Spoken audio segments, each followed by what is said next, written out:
Hopefully I'm live now. My screen was just, or the screen wasn't spinning, obviously, but you knew what I meant. Um, that there was just a spinny thing on the screen with the sign saying going live. And I'm thinking, you're not going live, you're just spinning and spinning and spinning. And my webcam wasn't turning on or anything. But I'm here now, hopefully. And so, obviously, thank you for those of you joining me here. And if you find this interesting, etc., feel free to give a thumbs up. If you aren't subscribed and want to, feel free to subscribe.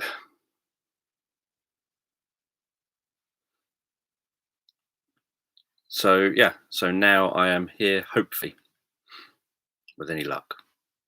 Hello. I don't have a plan for today, so it'll be whatever it ends up being.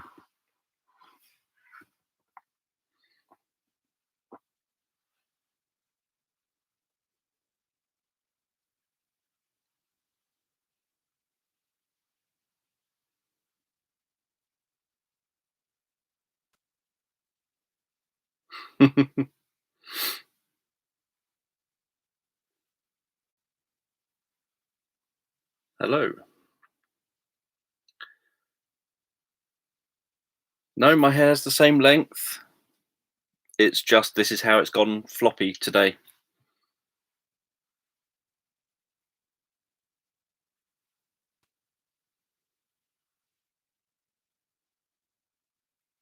The family event could be they sit and watch YouTube.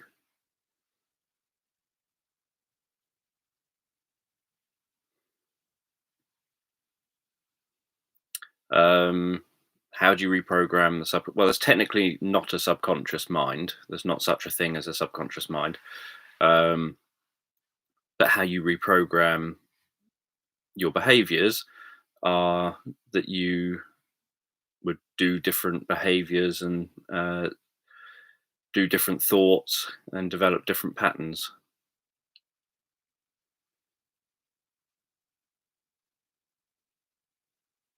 So you would do things like thinking about things in different ways and behaving in different ways.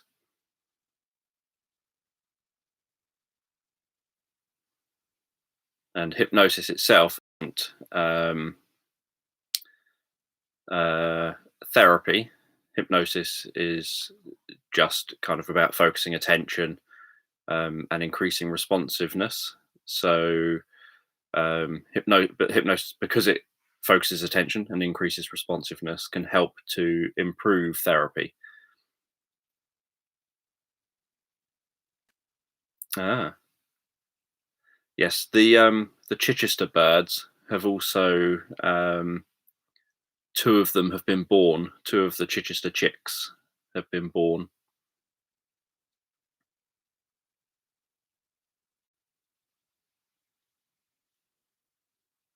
Um, Nothing particularly special. I think the first time I just kind of I can't remember. I think the first time I proposed to Abby, I think was um, just going into the bedroom where Abby was at the time, trying to do the whole kneel down and say, "Do you want to marry me?" thing. But I don't think it really worked out very well. She obviously said yes, but I think it was just clumsy, and she was thinking, "What on earth are you doing down there?" and whatever. Um, and I can't remember after that.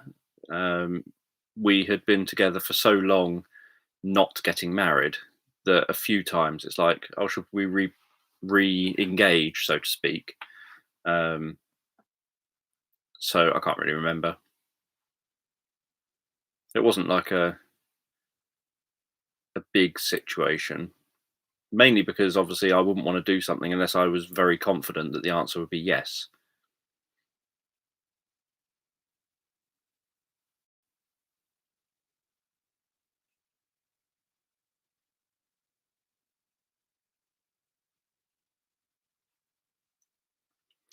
And glad you're enjoying I assume the first hypnotherapy revealed book.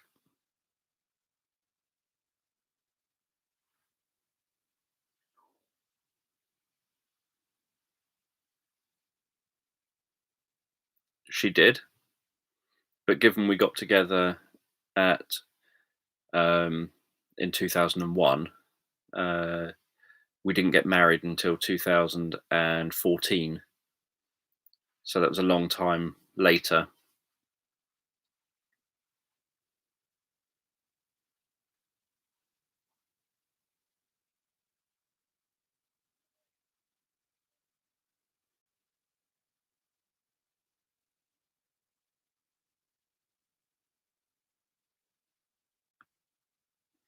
And I'm sure that many of you understood my thumbnail, or got my thumbnail, knew what it was a reference from or to.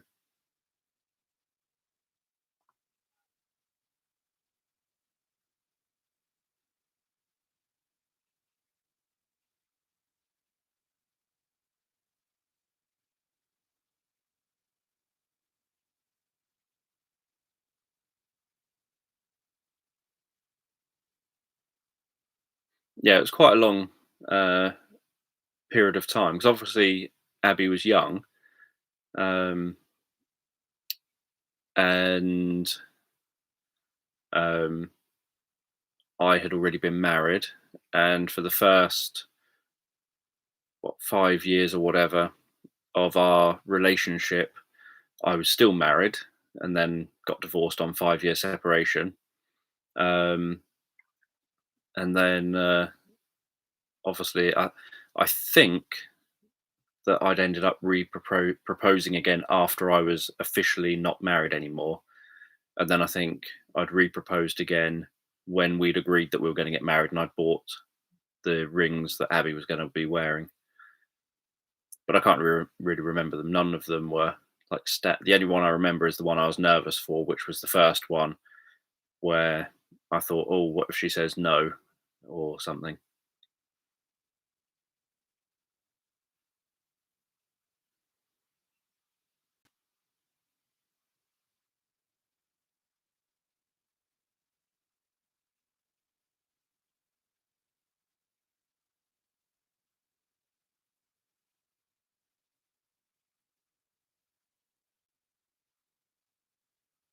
So the Dave on the badge, because it's a badge that I was holding up, the Dave on the badge is Dave Gorman.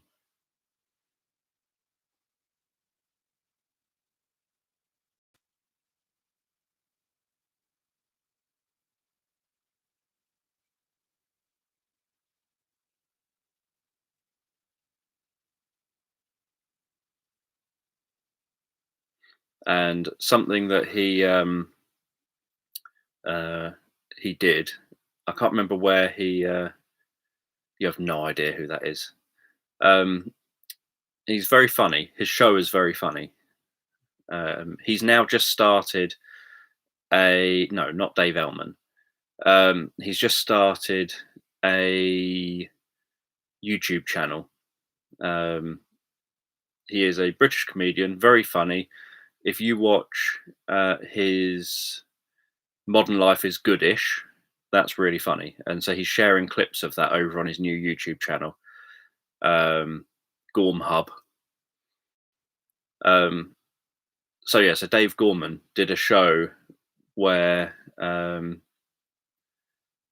he uh, he was looking for something called a Google whack, and a Google whack is words that if you type them into, or phrases that if you type it into Google, only one search comes up for it, only one result comes up for it, and so that would then be a Google whack, something that's actually there, but there's only one of them there. Um, and he did I think a book about it, and he did a stage show about it, and that was kind of one of his first. Oh, is it no searches? So it's no results. So when you get no results, then it's Google whack. Yeah. Um, so Abby and myself have been to see Dave Gorman live. We like his. I've got his DVDs. I think two of his DVDs or something. His book. I think just one of his books. Um, but yeah, so that's where that comes from, and I picked that up when I met him.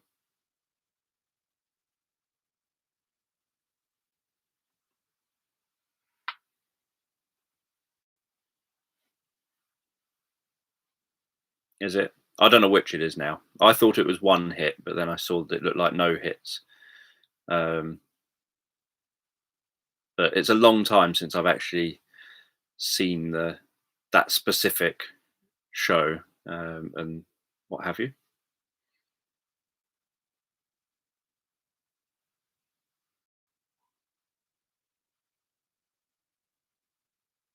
What other comedians do I like? Depends what uh, in what context. For example, I assumed I would probably like Lee Mack's stand-up comedy because I find Lee Mack very funny on panel shows, and I find him funny on the programs that he does. So, for example, the uh, not going out and things like that. Um, but his stand-up is terrible. Um, I I haven't even I've never made it through a whole of his show. I think I've tried to watch about 2 or 3 of his shows thinking, "Oh, maybe it's just a one-off," and they've been absolutely awful. I've not been able to make it through probably about 5 minutes before thinking, "I've just gotta turn this off, it's that bad." Um, but as a comedian on things like panel shows and things like that, he's very good. So there's a lot of comedians that I think are very funny when they're on panel shows or in sitcoms and things. Like David Mitchell, I think he's very funny in things like Peep Show. Um, I don't think I've ever seen his stand up. I don't even know whether he does specifically proper whole stand up shows. I've never looked. Um, I like Bill Bailey. I like Bill Bailey's music as well. For his stand up, I like his music as well. Um, I like Peter Kay. Peter Kay is one of the few people who I like his stand up, and I like his TV shows that he does. Um, Historically, I've liked Rick Mail and Aid Edmondson doing Bottom and their live show. Rick Mail generally doing most things is funny or was funny. Trying to think who else. Don't know. I'm not really into stand up generally. Ricky Gervais probably for stand up. His shows, some of them are okay, some of them aren't so good. Um,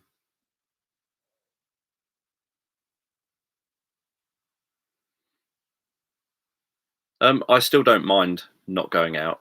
Uh, it obviously changed when Tim Vine, or no, for me, it wasn't so much Tim Vine. It was when like Miranda Hart left it that it kind of.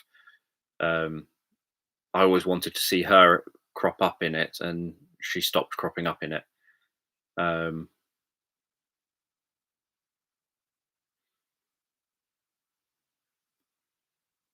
but yeah, I like Ricky Gervais's comedy,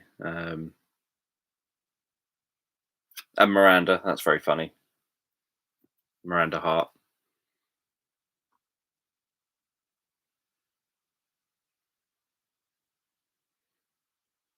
I don't know why someone would not like Ricky Gervais.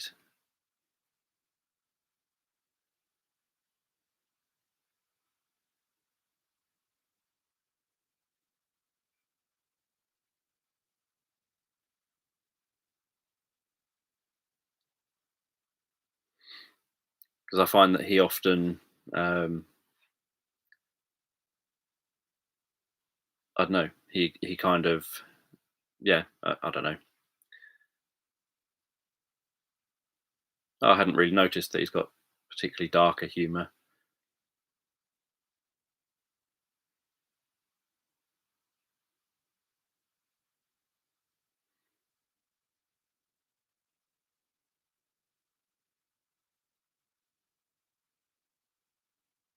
I've never heard of Louis Casey or CK even.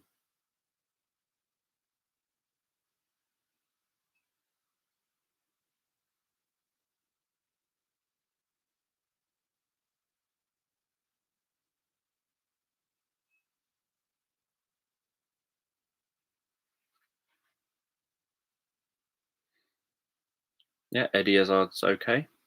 Bumped into him at the crossing traffic lights in Brighton. Didn't say anything because obviously he's halfway across. Yep, did say Miranda Hut. He was halfway across the road, and I was halfway across the road, heading kind of crossing each other in the middle of the road. Uh, Not really the time to stop and ask for a photo with someone.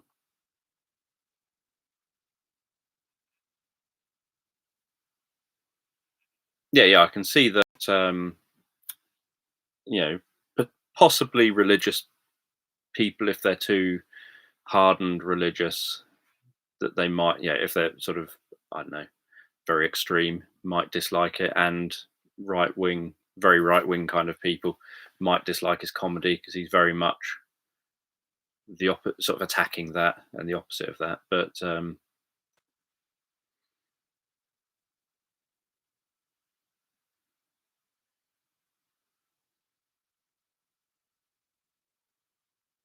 yeah, but he also so there's an interesting um,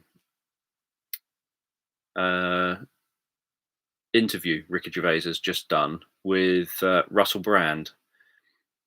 If you go and look up Russell Brand interviewing Ricky Gervais on YouTube, where he talks a lot about his comedy and about obviously how he has to mock and take fun of himself about the fact that he's now wealthy and he's got a big property and all the rest of it, because everyone knows that already, knows that he's going to be a wealthy comedian, etc. Um, and so, trying to hide that, and this is often the problem. Yeah, Carl Pilkington's funny. This is often the problem with YouTubers as well. Yeah, it is that one. Or they sort of talk about that.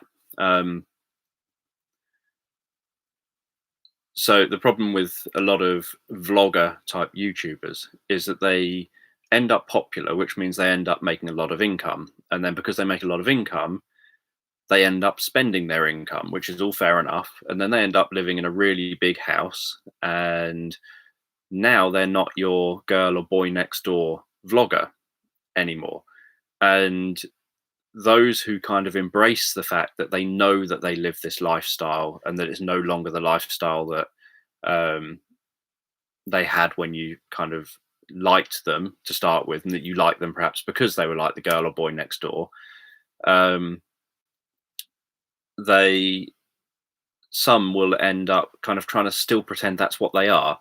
Like they lead a really simple life or something, and yet they'll then demonstrate things that show that they don't lead that simple life, or you'll know that about them. And they'll just end up being very fake about things.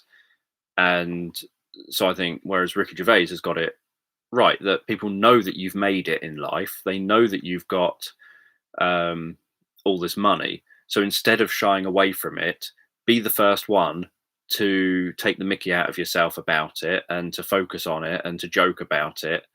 Um, and to you can still do stuff that makes it so that you're a relatable human being or something. It's just that certain aspects of your lifestyle nowadays might not be so relatable. um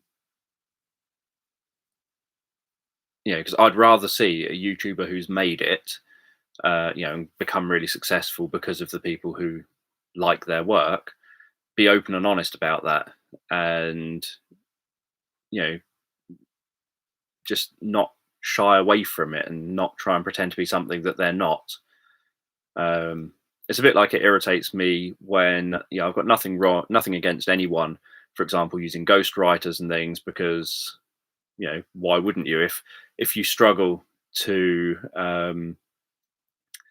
write, not everyone can just sit down and write. So if you struggle to write, why wouldn't you necessarily hire a ghostwriter to do the work? But where the problem lies is when, as some YouTubers have found out, when you try and imply for months on your channel that you're writing this book or whatever it happens to be, only to have the book come out, everyone buys it because they think, oh, we followed this person's journey through writing this book. And then it turns out a ghostwriter wrote it, and you barely had anything to do with it. Or, oh, those products that I endorse, I personally chose them all. I personally chose this. I personally did that. I personally did that. And then something comes along that makes it so that people suddenly discover you actually had nothing to do with it. You just put your name to it for a chunk of money. So I think there are things like that that ruin you. You don't have to do those things. You can just be open and honest with people. And I think some people will be envious because that's the world. There's always going to be someone who's sort of, oh, they don't deserve that much success or whatever. Um, he does the people still treat him as a down to earth, ordinary type of ordinary is probably the wrong word, but he doesn't kind of ruin his reputation because of his wealth. People still seem to flock to him, and his fans still flock to him and everything. But other people lose fans when they hit certain levels of lifestyle and everything. Yeah. So I think it's better to always just be open and honest. So, for example, when I made my, what does a YouTuber make with 30,000 subscribers?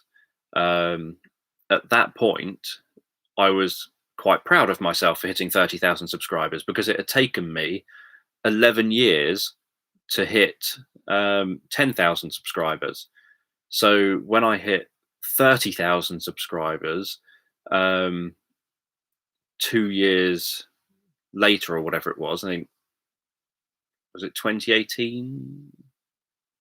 I don't know, 2018 or early 2019. I can't remember which it was now, but whenever it was that I released that video, I was quite pleased that January 2018. No, I don't know. Yeah, about January, February 2018, I think it was, is when I passed 10,000 subscribers on YouTube. So that was 11 years after I'd started. It might have been the December 2017, sometime around then. But yeah, so then I ended up getting 20,000 subscribers much quicker, reaching 30,000, which I was quite pleased with. So I did a video about it thinking, people are following me and liking my stuff. It's only fair that I kind of am open and say, this is how I make a living, and this is what kind of a living I make with my channel being where it's at. I feel that's the open, honest thing. People kind of have an idea of how YouTube works, but they don't necessarily know how YouTube works. I get comments all the time saying they know it's something to do with the ads. So, should you play every ad? Should you click on every ad? Should you, what should you do? And I always just tell people use YouTube like normal, because anything else starts showing up in the system as, oh, that person seems to use that person's channel differently to every other channel they use. But to me, it was like I had comments saying, you don't need to talk about your income. You don't need to do all this. It's not good to talk about your income. But I don't know if it's just because of being over here in the UK, where it's kind of expected that people are a bit more open, and obviously we've got laws going through and stuff about transparency of income and things. I think that people should be transparent with income. It doesn't mean you have to keep, everyone has to suddenly blurt out what they make, but I think that what people make in a more generic term, so what YouTubers make generically, so it doesn't have to be like that one individual does this or whatever. That kind of, I feel, is information that should be out there. For YouTube's not such a good example because it's different in that it's not based on an employer telling you we're going to pay you this amount. But I think that people should have it should be more public knowledge within companies and things what what different people earn. So you shouldn't have a man and a woman doing the same job essentially, with the man making twice as much money as the woman.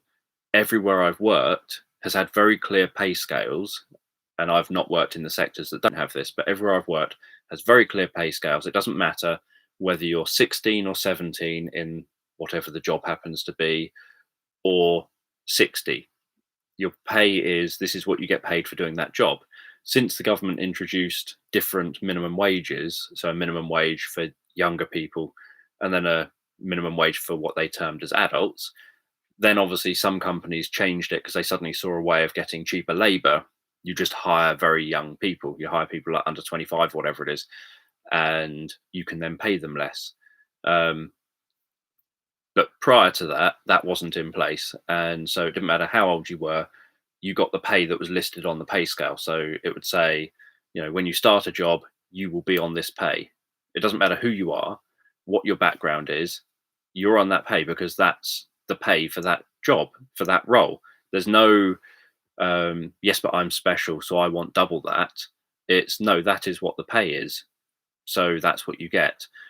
So every job I've ever done has always had that, has always had it that if anyone ever starts the job, they will never start the job um, on more pay than you are. You always know people who start the job on a specific pay.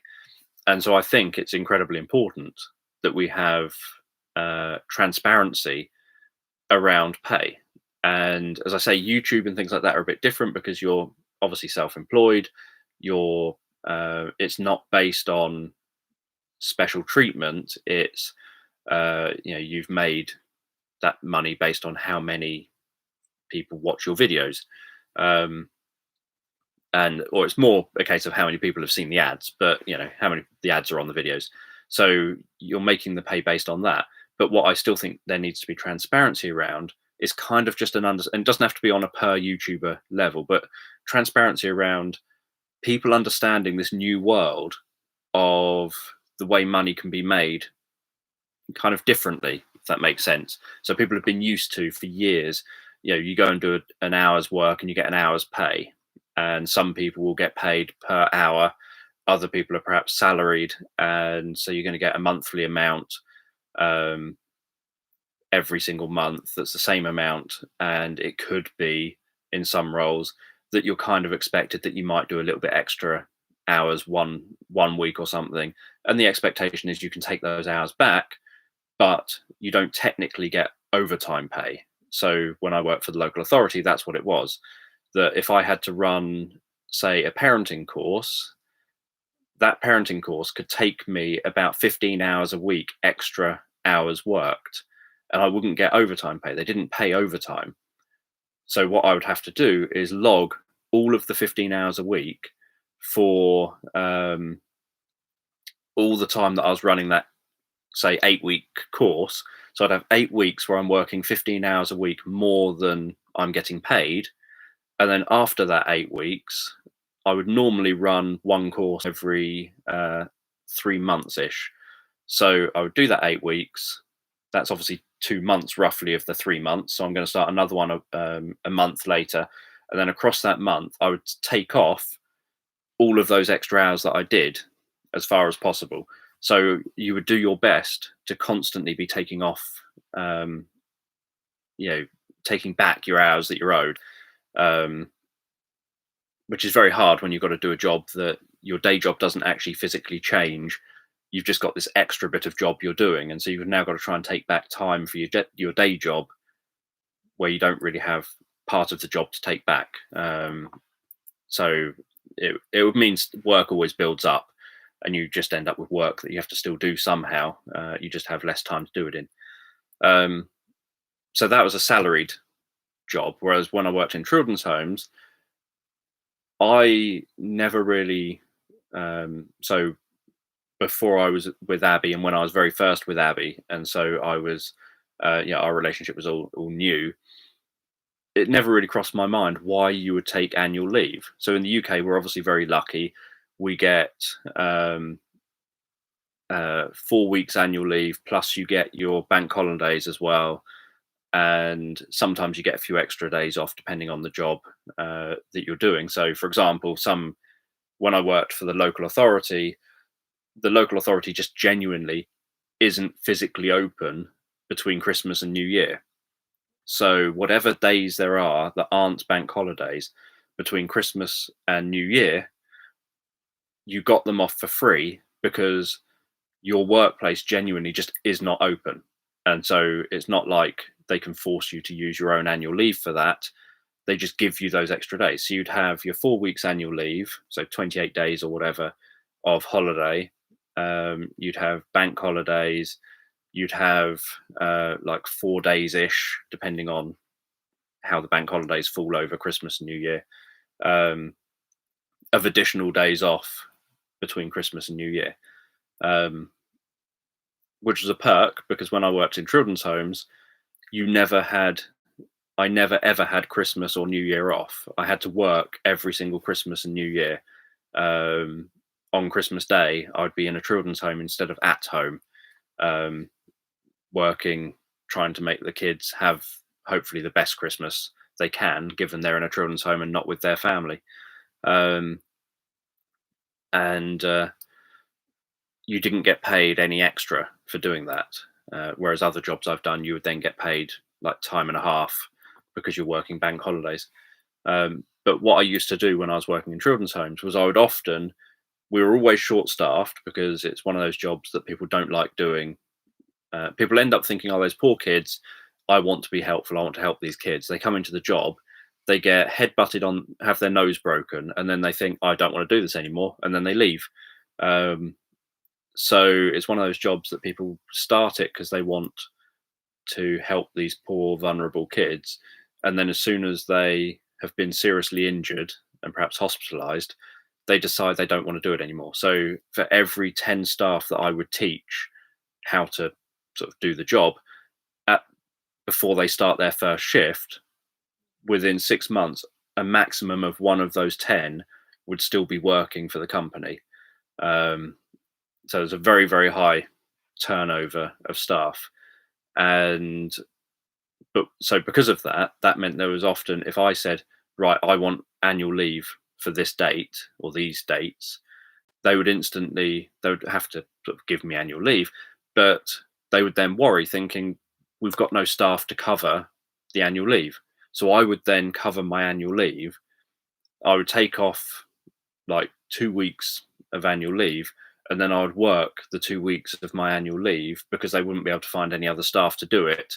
So that for those 2 weeks, I would then get double pay for that.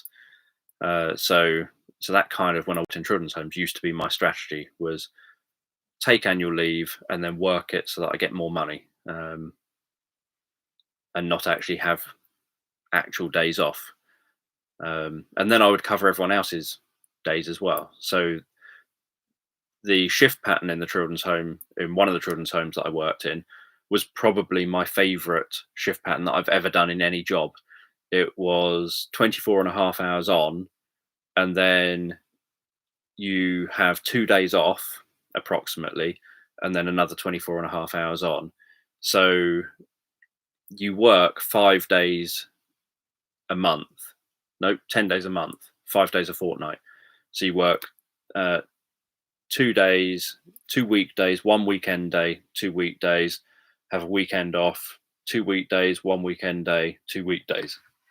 So you'd work 10 days a month, and I like that. And what I would often do is, because they're always so short staffed, I would cover all the days between my days. So I could work like 25 or whatever days a month, 24-hour shifts. So I'd virtually live in the children's home, and obviously then get significantly more income.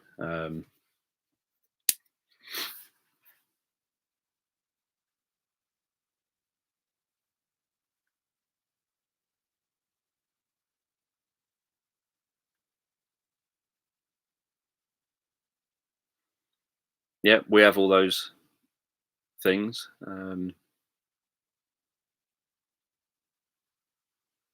We have sick leave. Not every so we get sick. You can get sickness benefits, which is very, very low, and it doesn't kick in for 3 days. But most companies will offer sick leave on top of any sickness benefits, or before sickness benefits kick in. So most companies will offer sick leave. You get time off if you've got, like, say, funerals, or you're supposed to, if you've got things like funerals or other personal issues, and frequently that ends up being paid, um, depending on the situation in the company. You obviously get a reasonable amount of annual leave, and you get all the bank holidays. And obviously, from time to time, we end up with extra bank holidays. Um, so yeah, so it's quite good, obviously, over here.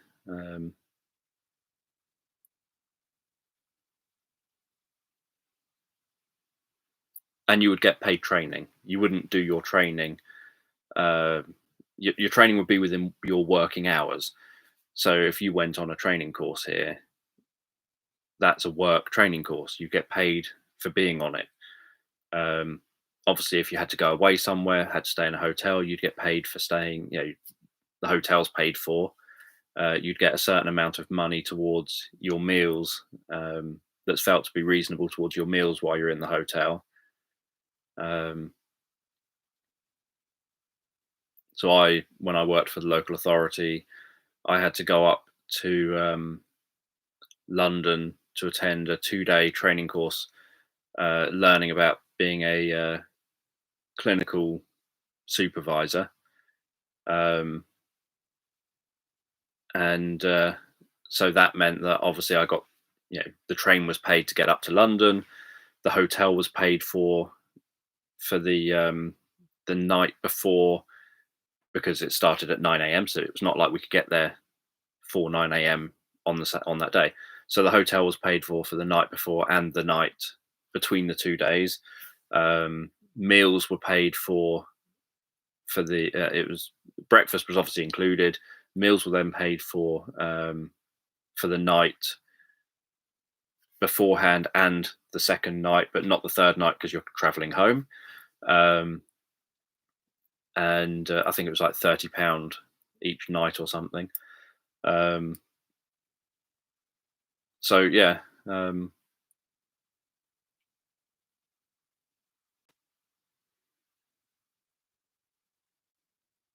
yeah, you get a lot more vacation than that.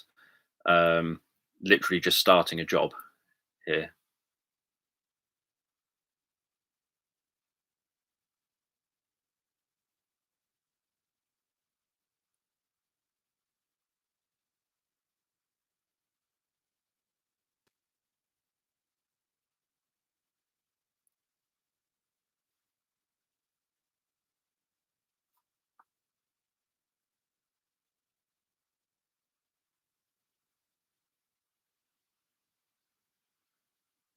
Yeah, if you attend a training course, um,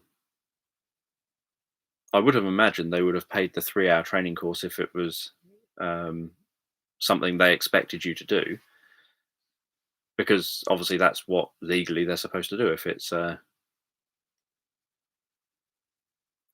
the UK, because whereas there's no obligation for you to do it. Um, Obviously, if it's training to get a job, then obviously that's different. But if it's training as part of the job, like if you had to go on health and safety training or safeguarding training or anything like that, then yes, I remember the prevent training and the safeguarding training. But yeah, all that would be included. All the schools in West Sussex, I had to do the same. They all had to come on the same. We all went on the same training courses. They all got paid to be there because it was part of their something they had to go on for their job.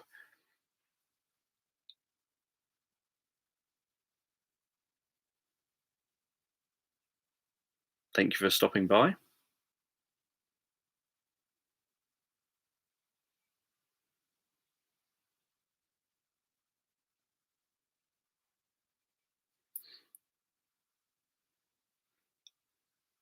But yeah, training courses, generally, most of the ones I attend, the actual lunch is normally they'll wheel out tea and biscuits, um, like mid morning, maybe lunchtime, and mid afternoon. But if you want actual food, you obviously bring your own packed lunch, unless it's like a bigger training course. If you go on a bigger training course, like um, a kind of, I don't know, like when I've been on ones with youth services, or I've been on ones, I don't know, ones that are kind of more I don't know what the term would be for them, but just bigger type of courses rather than just a course from someone coming in and running it. Um,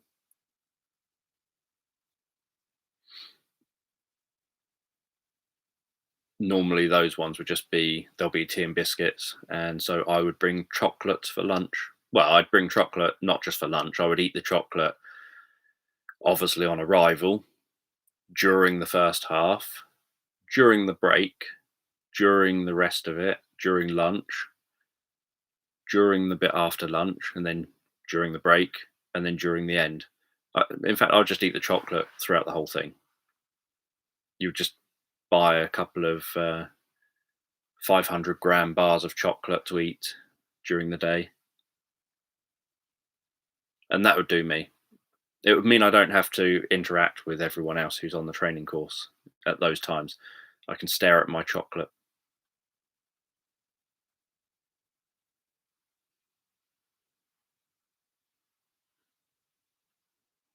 And chocolate fits neatly and easily into a bag to take it rather than things like sandwiches, which are like sticky outy and bulky and stuff.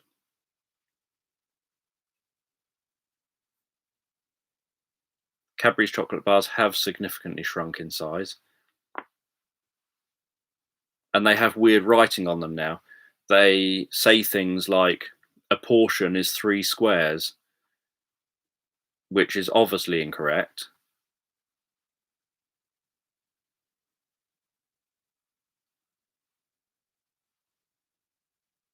And they now do the healthy Cadbury's chocolate bar, the Cadbury's Dairy Milk that's healthy. And how it's healthy is it says something, I can't remember the wording, but it says something like this has 50% fewer calories in it.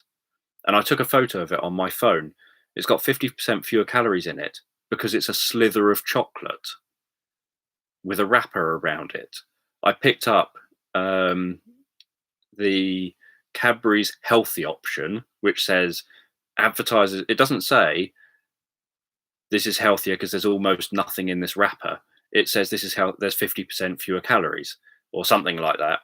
But I picked it up and held it to a normal Cadbury's bar that was right next to it, and one's really thin and like a wafer, and the other one is a proper, smaller than it used to be, but still a proper Cadbury's Dairy Milk bar.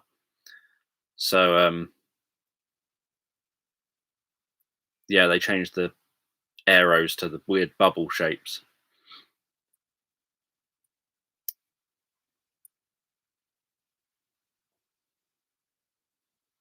No, I've spent my entire life pretty much, if I'm on a training course, eating chocolate as my food stuff, as my kind of food group that I would eat from pretty much when I'm awake through to when I'm on the train on my way home or something. Um,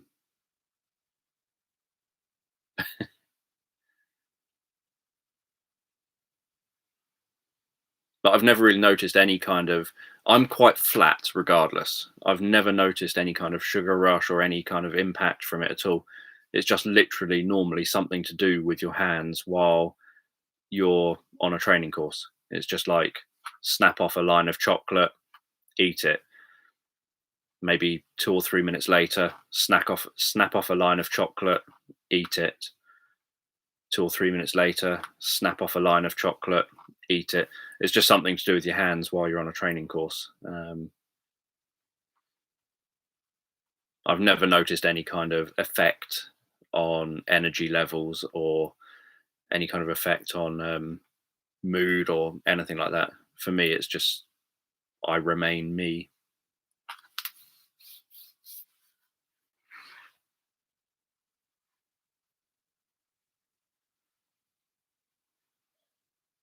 I've never got tired after a lunch on training course. But then I like training courses because training courses are teaching me something, hopefully, or I'm being vocal at them and disagreeing with them.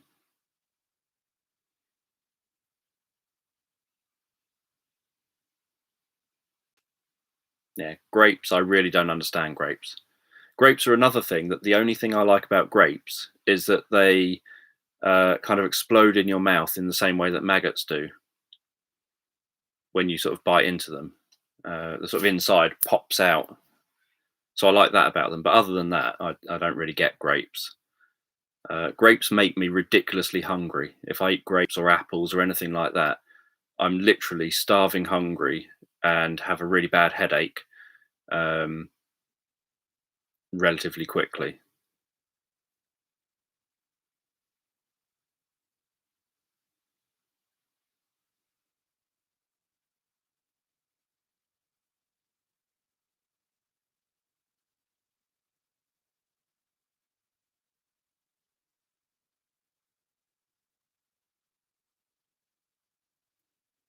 Oh, you've never tried a maggot?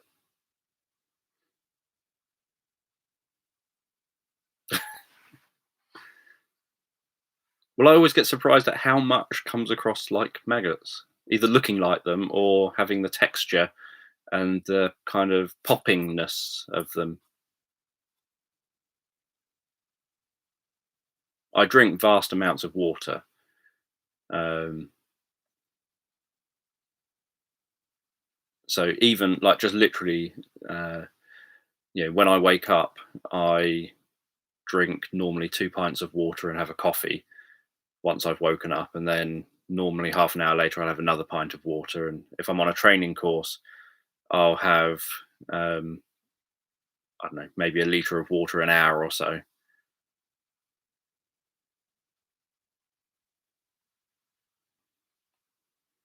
Well, the why is because you're curious. The who would, well, I'm at least one example of who would. Um,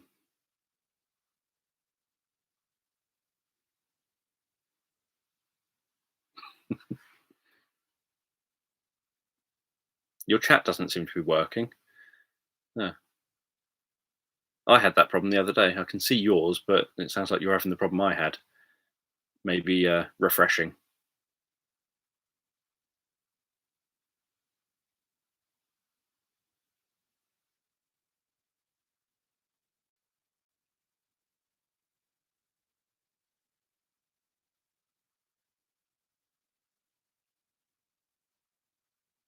No, I don't know why. There is messages coming up in the live chat.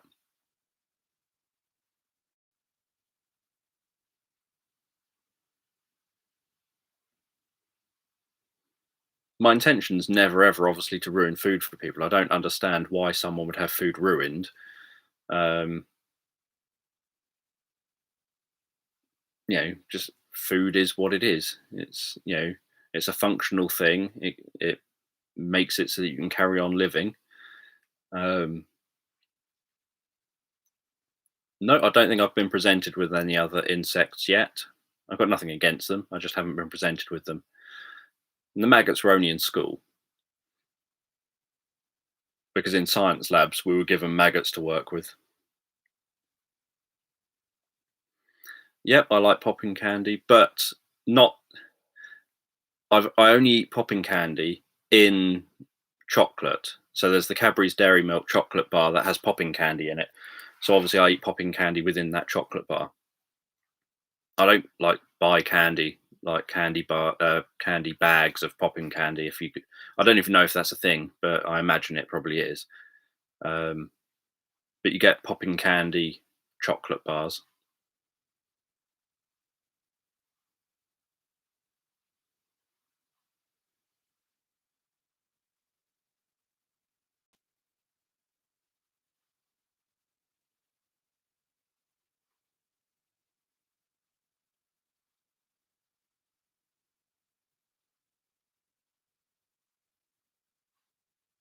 Yeah, I like it because of the popping and trying to get the maximum sound out of it.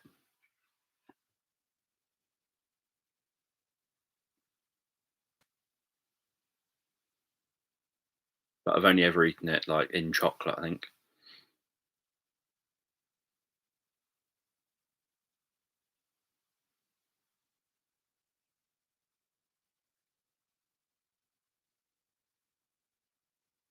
Yeah, there's textures of food I don't like. That's one of those things that I'm normally uh, yeah, the foods I eat are largely because of the textures. So I won't eat warm chocolate. I don't like the texture of warm chocolate. I don't like it sticking to the roof of my mouth, anything like that. It has to be chocolate out of a fridge, ideally. Um, I won't eat. I don't like the taste or the feel of cold cream. Um, yeah, there's lots of like I eat steak because I like the texture of the steak. You can just chew on it and chew on it for hours and hours. And I've obviously told the story before. I think it was during Autism Awareness Week um, that at roast dinners, when we would have roast beef, I would eat. I'd take a chunk of roast beef to bed with me that I could chew on before bed, put on the windowsill. In the morning, I'd take it off the windowsill and just carry on chewing on that lump of beef because I like the texture of it. And I would do that for a few days. So I am surprised I've never had food poisoning. Um, I once choked on a Whisper bar back when Whispers used to be big bars, not the small piddly Whisper bars you get nowadays. Yeah, I like peanut butter, but not. Uh, I don't like it sticking to the roof of my mouth, but I like the strong flavour of it. So I've eaten that obviously with a spoon, and the same with things like Nutella and chocolate spread. Yep, my favourite bit of an egg is the yolk.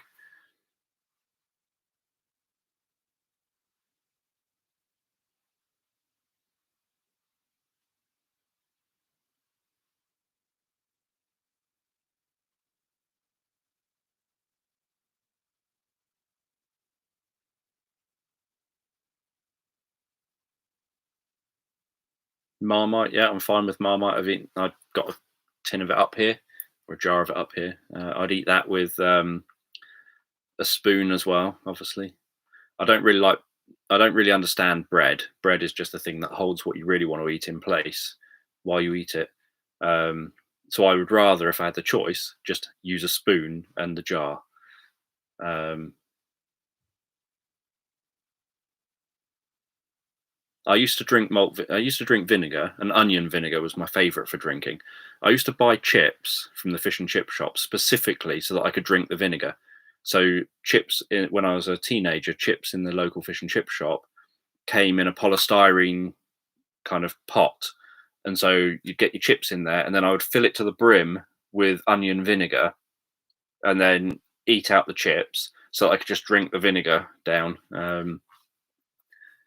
And the only reason why I bought the chips was so that I had the onion vinegar to drink. If I knew that if they would sell me the onion vinegar to drink on its own, I would have just bought that instead. But I suspect the onion vinegar is probably cost more than the chips, the amount I was having.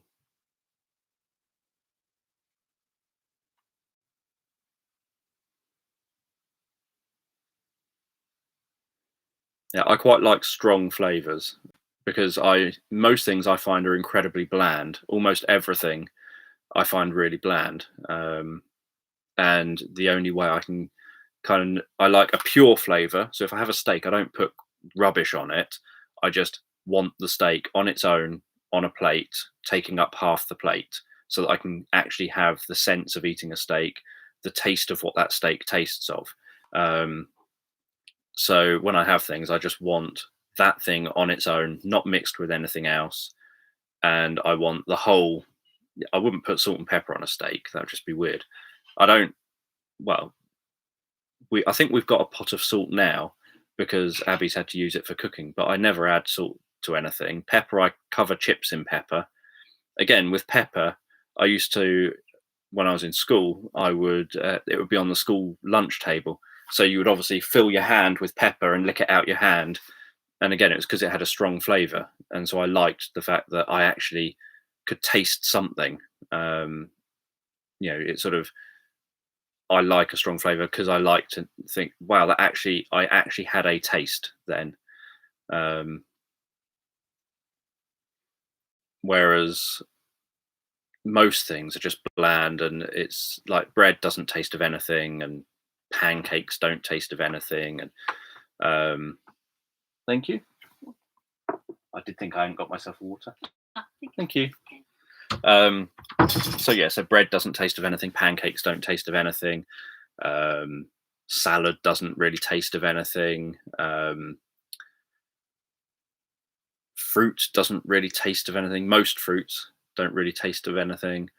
So most things are just bland, and you just shovel it in your face, and it doesn't really have any taste. It's just essentially like throwing it in the bin. It's essentially just mushing it up, and the job's done. So I always point out whenever, well, anyone who knows me knows this already because I've pointed it out to them years ago. But I always point out, don't ever go to a lot of a lot of trouble at my expense around food. Don't take me somewhere that costs a lot, because I will not appreciate it in the slightest.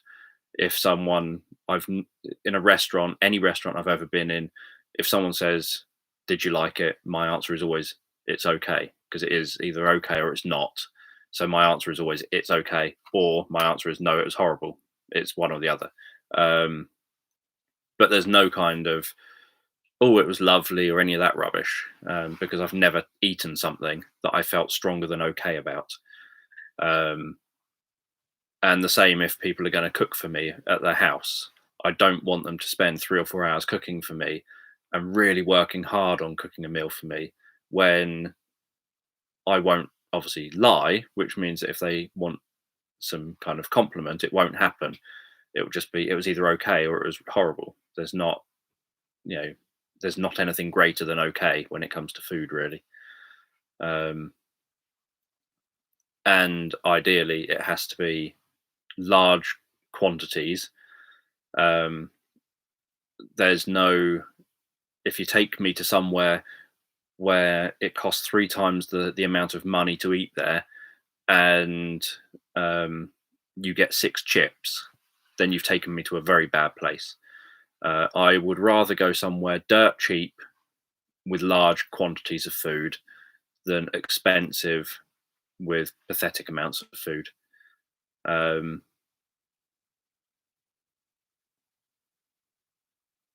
yeah, I eat that curry. I eat the chicken korma. I eat it again because of the texture. I always get chicken korma and chips, and then obviously you have the chips on the bottom of the plate. You cover the chips with the chicken korma. That makes the whole thing just a big mushy mess. I like mushy mess. I like sloppy food, and so I will then shovel all that sloppy food into my face, and it's okay. It does its job. It's the fact that it's a good quantity.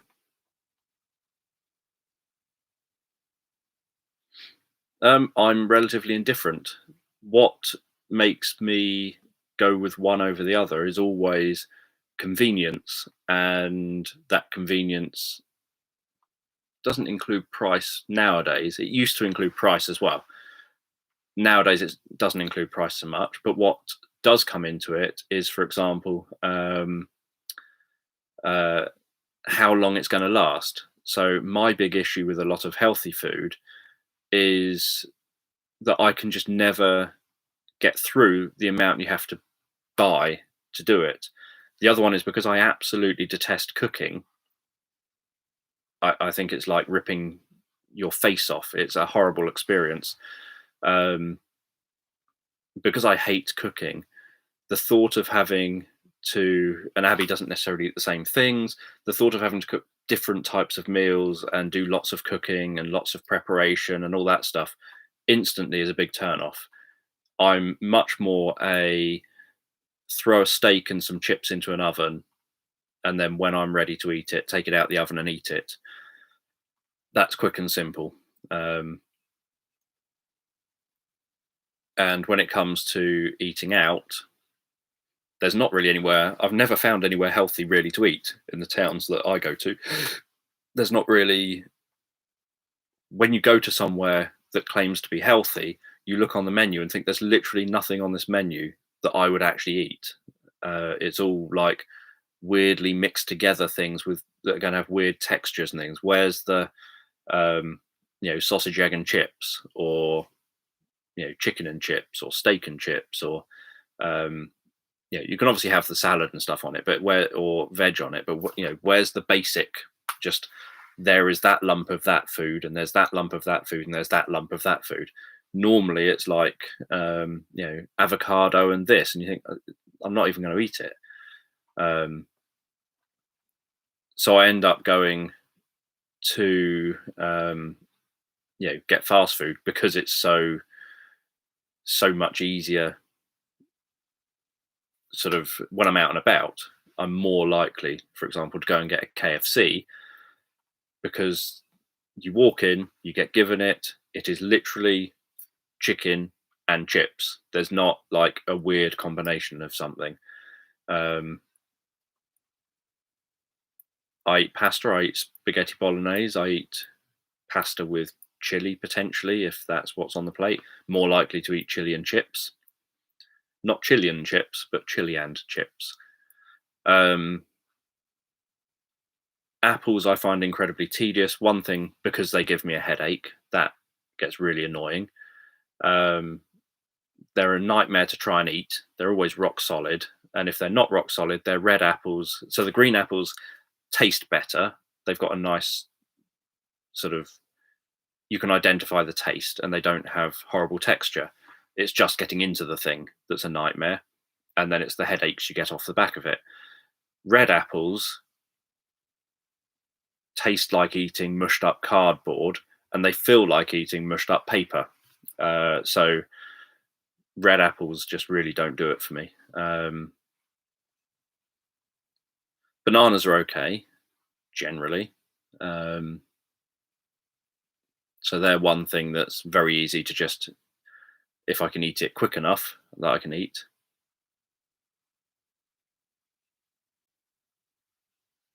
Yeah, I'm really not a fan of McDonald's. Um, I'll go and have their McFlurries, but not anything else. And Abby and myself don't really eat pizzas very often. We went through a stage of eating Pizza Hut fairly regularly, but then that's because I like the salad bar. So I would pay to have Pizza Hut so that I can have the salad bar because that's the bit I would want, where I can just literally load up on chilies and sweet corn and cucumber and chopped red onion, and I would just load up on all those sort of things and then eat my way through all of that. Um,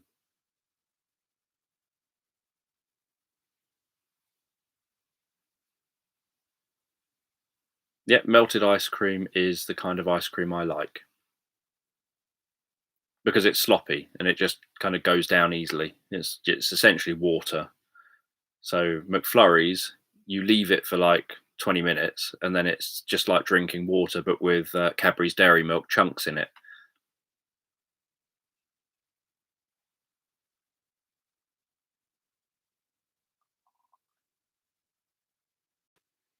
Yes, I struggle in restaurants because of the waiters. I struggle with the fact that someone comes over and harasses me continuously when I'm trying to just eat and focus on eating.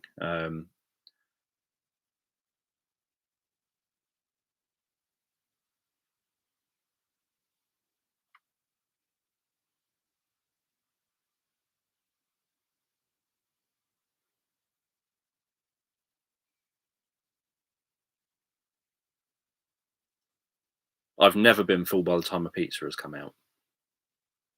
I would normally get through maybe two or three runs of the salad bar, stacking it as high as I can and pushing it down with the spoons to try and squeeze as much into the bowl as I can um, before the pizza comes out. And obviously, you always have to have the largest pizza because it's like £3 more than the fraction of a sized version that's smaller than that's the next price down. Um,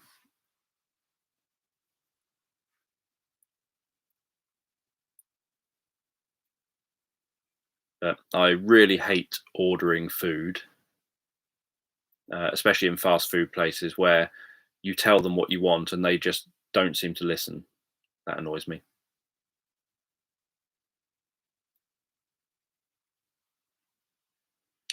Um, I get incredibly angry while I'm eating. I have to focus all of my attention on it. I don't want if someone tries to hold a conversation with me while I'm eating, I will snap at them and I will tell them to shut up. I'm not here to talk. I'm here to eat. I've got to eat. I've got to give all of my focus to the food in front of me. I can't give any attention to anything else going on around me, because it's stressful enough getting through this food as it is. Um, I will be biting the inside of my mouth. I'll be biting my tongue literally every time I eat. If I don't give 100% attention to it, if I even look up at another person, so say I'm sitting with Abby, if I look up at Abby, there's a high chance now I'm about to bite the inside of my face somehow, um, because I've now taken my focus off of trying to control my tongue, my teeth, my mouth, the food that's going around inside my mouth. I've taken my focus off all that and put my focus onto someone else. Have fun watching your film. Um, so yeah, so I have to give my eating 100% of my attention, and then that's why I'm always then in an incredibly bad mood when a waiter or someone comes over like multiple times to kind of say, "Is it all good for you?" and all that rubbish. Where you think, if it wasn't, I would tell you. So just assume it is unless I tell you, and don't come over here. Um, so yeah, so eating is such a horrible chore and so difficult to do, um, that it's just like, I have to give it. If there was too many distractions, I would be having to tell people to shut up and shut their kids up or whatever, if that's what the distraction is. So I do my absolute best not to do, just to focus 100% on eating, on nothing else, until I've finished every single bit of food. And then once I've finished everything, then I can engage in any conversations that people want me to engage in. But if I haven't finished, I don't want to have to talk to anyone at all while I'm eating. That I'm there to eat. I need to eat. So yeah. So when they come over asking if you want more drinks, if you want dessert, even though you haven't finished your main, if you've finished with everything. So if what will often happen is Abby will be finished before me, and they'll come over and go to take Abby's plate. But obviously, we're paying for this. So logically, there's a very high chance that I'm going to have to eat Abby's leftover bits of food. Um, so, but if I've got my mouth full, I don't want to have to be looking up and talking and engaging in conversations. And um, so, yeah, so it all gets very stressful. I just want attentive staff who are better at knowing when it's right to approach and when it's not. And I've regularly suggested how to make restaurants autism friendly. For example, having a light on each table that you can turn on and off for when you want service or something. So that if you want someone to come to your table, you turn the light on, and then someone can come over and ask what you want. Because obviously, you get the same problem when you have to get the bill at the end, and no one wants to know you. They've been coming over literally every 5 minutes while you've been trying to eat and not want them to be there. And then the second you want to pay so you can go home, um, no one wants to come over and take your money. They just ignore you, and you sit there for like 20 minutes thinking, I was ready to go 20 minutes ago. You've got customers who don't have anywhere to sit. I'm happy to leave this space, but you're not actually coming and helping me to leave. You're not coming and taking my money off me so that we can leave. And yet you were here every 5 minutes while I didn't want you here.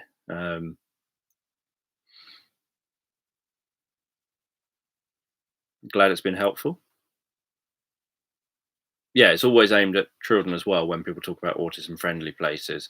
And I've raised that before, that there's a huge focus on when people talk about autism awareness, and they talk about it, like, for example, for Autism Awareness Month and things like that, or week or day, depending on which one you're following.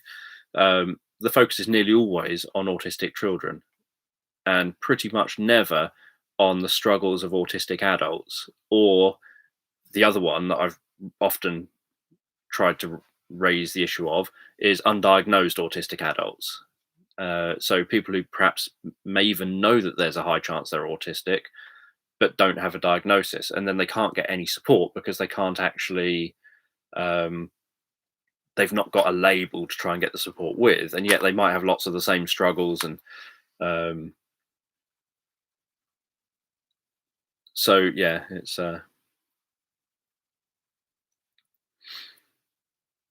yeah, I think there's a tendency to think that autism is a childhood thing, and as if somehow it's like a switch happens when you become an adult. It's all turned off magically, and you get on with life like nothing's happened. Like, you've suddenly become this different person. Um,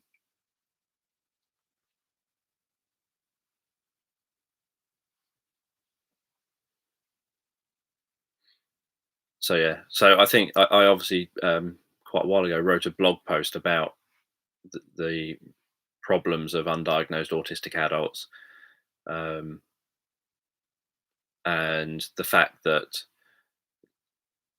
when I was an undiagnosed autistic adult, I would get I was strongly suspicious that I was autistic, and part of my reason for that was that I'd literally, since being 19 years old, worked with people who are autistic, among other people, but worked with people who are autistic as client group. And colleagues had always joked, "Oh, you're a lot like so and so. You are. You behave like that. You do this. You take things literally in the way they do. You don't understand things like just like they don't understand things." And so staff would always joke with me about how I was like all these autistic people. And I used to just sort of laugh it off and think, I'm not going to self-label, so I'm not going to do any more than just laugh it off and not add. I wouldn't say yes, you are right, or no, you're not, or I would just laugh it off and then carry on with my day. Um, Autistic, because obviously Asperger's isn't a term that's been used for years, and part of sticking to saying autistic rather than having Asperger's is that I feel that people spend so much time placing far more stigma on the idea of autism rather than the idea of Asperger's. And so I kind of proudly, if that's the right word, or openly use autistic as the term, so that, it's like, if you've got a problem with autistic people, I'm going to openly kind of say I am autistic. We can then have a dialogue about it and explore it as a topic, etc.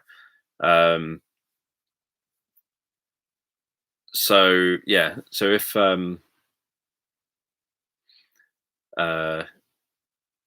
what was I saying? Yeah, so when I was an undiagnosed autistic adult, I strongly suspected that I was autistic, but I also knew that for children's diagnosis in West Sussex, where I live, children's diagnosis, the government had cut all funding to autism diagnosing, and so there literally was no one in West Sussex, like on the National Health Service, who was diagnosing autism.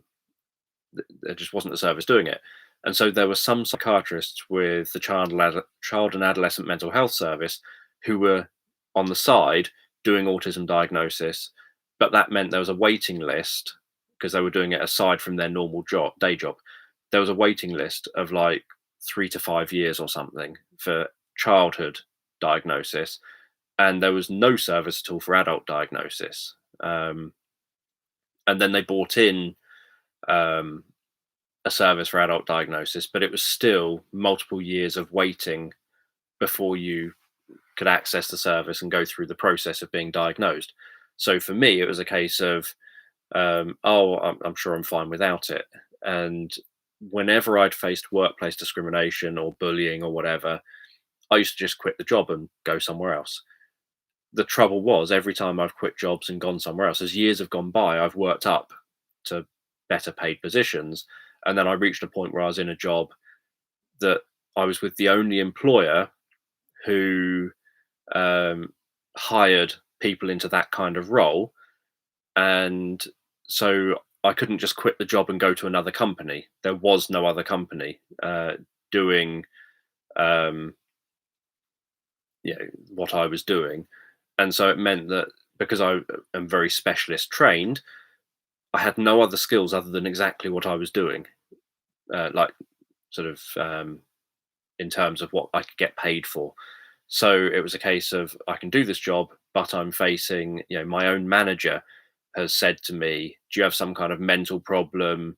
My own manager has regularly kind of bullied me and attacked me about things and said, "You do as I tell you. I'm your manager. You don't get to say how you need your work environment. I tell you how you're having your work environment. You don't get to say that you would work better in this condition. You do what you're told to do, where you're told to do it, and how you're told to do it." Um, and it didn't matter what I said. There was I was never able to. It was pretty much like, no, you just do as you're told. And obviously, constantly being told you have mental problems and things like that from your own manager isn't particularly helpful. And then during clinical supervisions, the clinical supervisor would often be saying things like, um, you know, I'll ask everyone. So it was like group clinical supervisions where myself and other managers who did clinical supervisions for staff were having our own clinical supervisions. And in those clinical supervisions, he would say things like, I'll ask all of you your opinions, and then I'll come to Dan last because he's obviously going to say something different to everyone else. And I would then get singled out as being the one that always has to say things different and be different. And then in the end, there was a supervision after this. I refused to go to any of to the clinical supervisions. But in the end, he said, "One of you hasn't spoken at all for this clinical supervision. I want you all to tell me what you think about that and what you think about this person for not speaking at all today." And I then put my hand up and said, "I can tell you why I didn't speak." And he said, "No, you had your chance to speak. Now is not your turn to speak. You don't get time to speak now. You should have spoken during this session. You didn't. Now isn't when you speak. Everyone else gets to say what they think about the fact you've not said anything today." Um, and obviously, it was because of that attitude that I hadn't said anything. Um, so yeah, so this was a very common kind of occurrence and led to me obviously becoming depressed. And then, as I've told you many times, I wrote a date to kill myself into my phone and stuff like that. And then lost the job, and so I didn't have to do any of those things. But yeah, so well, he is obviously a fully trained psychologist that is used locally. It's always good when healthcare professionals behave in these ways. Um, so yeah, but because I didn't have a diagnosis all this time, I was on the waiting list all this time. I wasn't able to get any help or support, and so it kind of made me get very strong on the fact that I'm not the only one. There's going to be so many more people who aren't in a privileged position like me, who at least knows the system, so that I know how I'm supposed to get help and what I can do. So even though it's taken me months to do it, in fact it took me like a year or something to do it, just over that, I was able to do it still because I knew what I had to do and how I had to do it. I knew how to go about getting a diagnosis. I know there's lots of undiagnosed autistic adults who have no idea what they're supposed to do, who may not even necessarily realize they could be autistic. Um,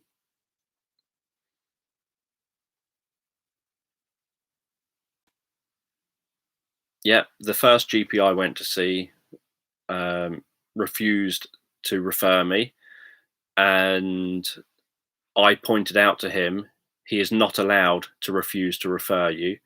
Um, his job is to just make the referral. His job isn't to decide whether or not you're autistic before the autism assessment. That's the job of the people who do the autism assessment. Um, yeah, Abby did.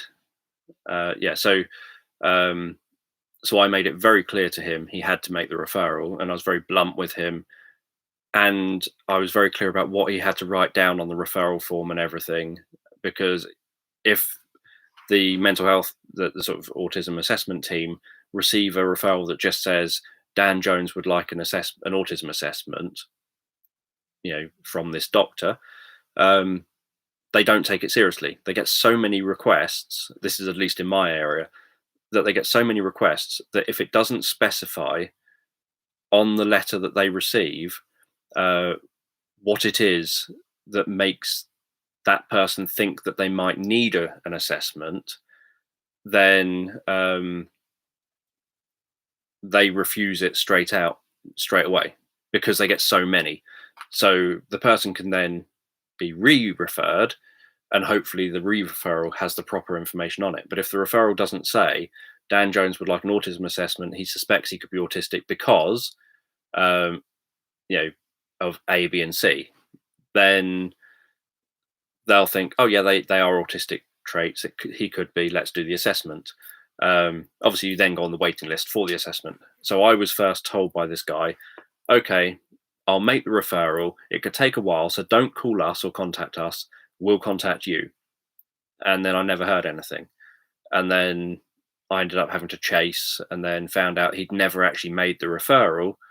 Um, he had just tried to get me out of the building, and by saying don't call us, we'll call you, he had left it that hopefully I would then just forget about it all and move on. So I a few months later ended up going back and had a different person, because I don't have my own like GP. It's very rare for someone to have their own GP. You go to a surgery and you see whoever you end up seeing generally. So I saw a different person who instantly kind of said, "Oh, they should just have made the referral." I said, "Yes, that's exactly what I said." I said, "There's no notes to say why they didn't make the referral, or that that's what you came in to talk about." So they totally kind of glossed over this. They didn't even record notes to say that's what I've been and done. And that person then made the referral and put a note on it to say, "This is the second time he's come in to do this. They need to kind of try and get this seen sooner." So I was then contacted a bit sooner, but I still was on the same waiting list. Um, it's over here. It won't be about money or anything. Um, I think all these things are often GPs don't necessarily know these things, but they also get a lot of people, and I know from professional experience of having to sit in meetings with GPs and with other mental health professionals, etc., that there are a lot of people who try and play the system for benefits. There's obviously most people don't do that, but there's a lot of people who do, and so they get a lot of people saying, "I want to have this diagnosis, I want to have that diagnosis," and they kind of try and go into these things.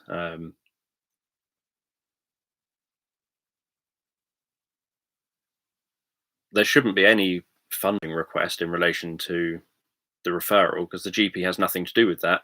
The GP literally just sends the referral off to what there might be is maybe in your area, no referral, no team. As I said, over here in West Sussex, there wasn't a team for ages. Um, there wasn't a team for the children's or adult assessments. So it could be that there's no team, which means that then I suppose they're going to have to do it privately. They're going to have to maybe find funding to get a private person. But if there's an actual NHS team, then it would be just a referral sent off to the NHS team who would just do it on the NHS. The GP wouldn't have to have anything to do with that.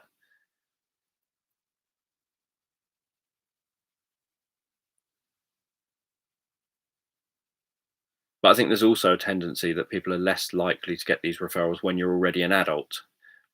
It seems. So I know people who are adults who've tried to get ADHD referrals and failed because it's like people. I think it does. Social media doesn't help itself. I think there are so many people who have self-declared that they are, autistic, that they have OCD, that they have, that they're ADHD, that when it then comes to a GP taking people seriously, I think that has negatively impacted it. That so many people have already decided that they've got it, whatever it happens to be, before they kind of attend the doctors, and it's become something that's almost like some doctors just don't believe in it anymore.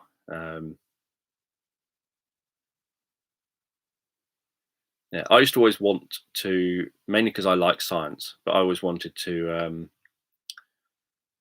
uh, become a doctor because I felt that was like the peak of learning knowledge within most of the sciences. Um, but I didn't want to be a doctor in terms of actually doing the job, though. Unfortunately, I just thought that I liked the idea that you can spend literally a decade or whatever doing education. Um, that part I liked. Mine was done by a psychologist, a clinical psychologist. So there's normally a psychiatrist that oversees. So in my area, at least, I don't know if there's a psychiatrist overseeing the adults, but um, definitely for the children's child and adolescent mental health service, there was a psychiatrist who kind of oversaw it, and it could be you got the psychiatrist doing the job, or you could get one of the clinical psychologists doing the job. Um,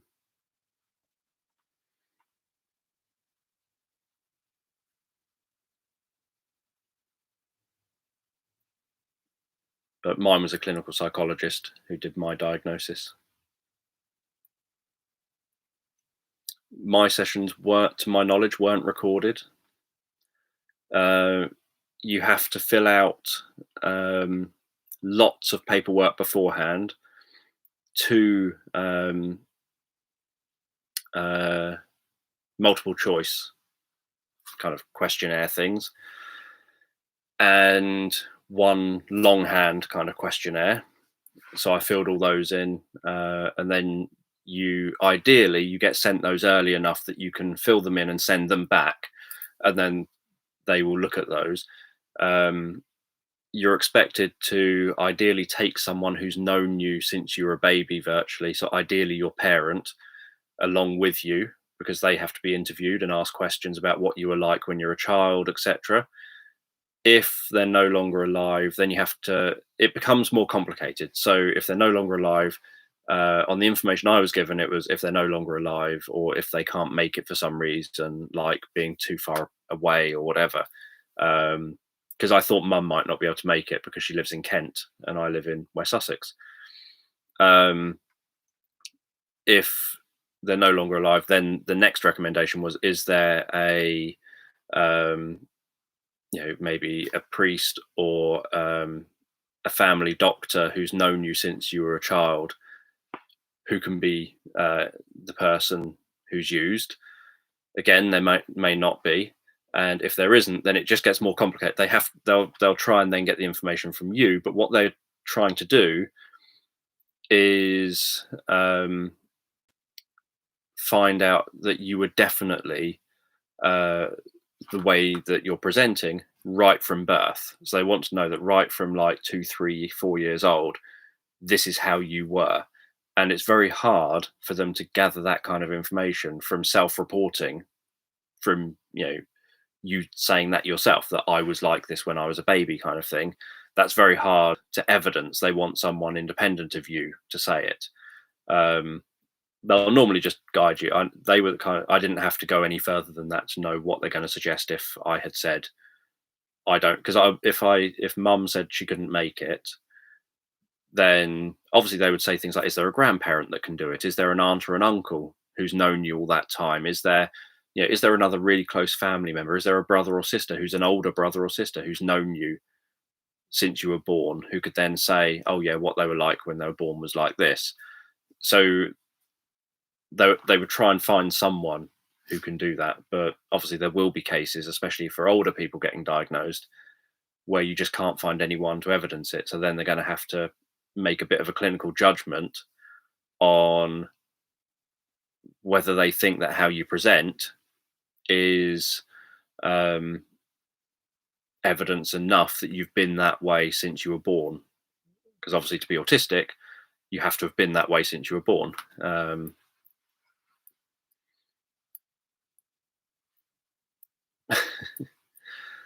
Um, yeah, I assume that was I could listen. Yeah, so you have that, and then So mum came with me. So if mum couldn't come with me but was happy to be involved, they'd said they could do that over the phone. They could phone her. But mum came with me, came over to West Sussex, and um, came up to the appointment with me.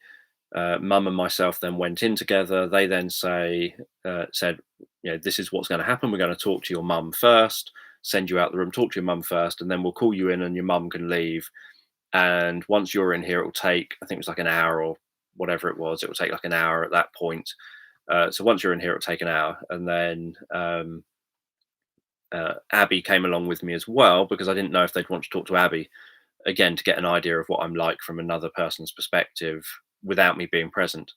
So they spoke to mum, and then I went in and they then spoke to me.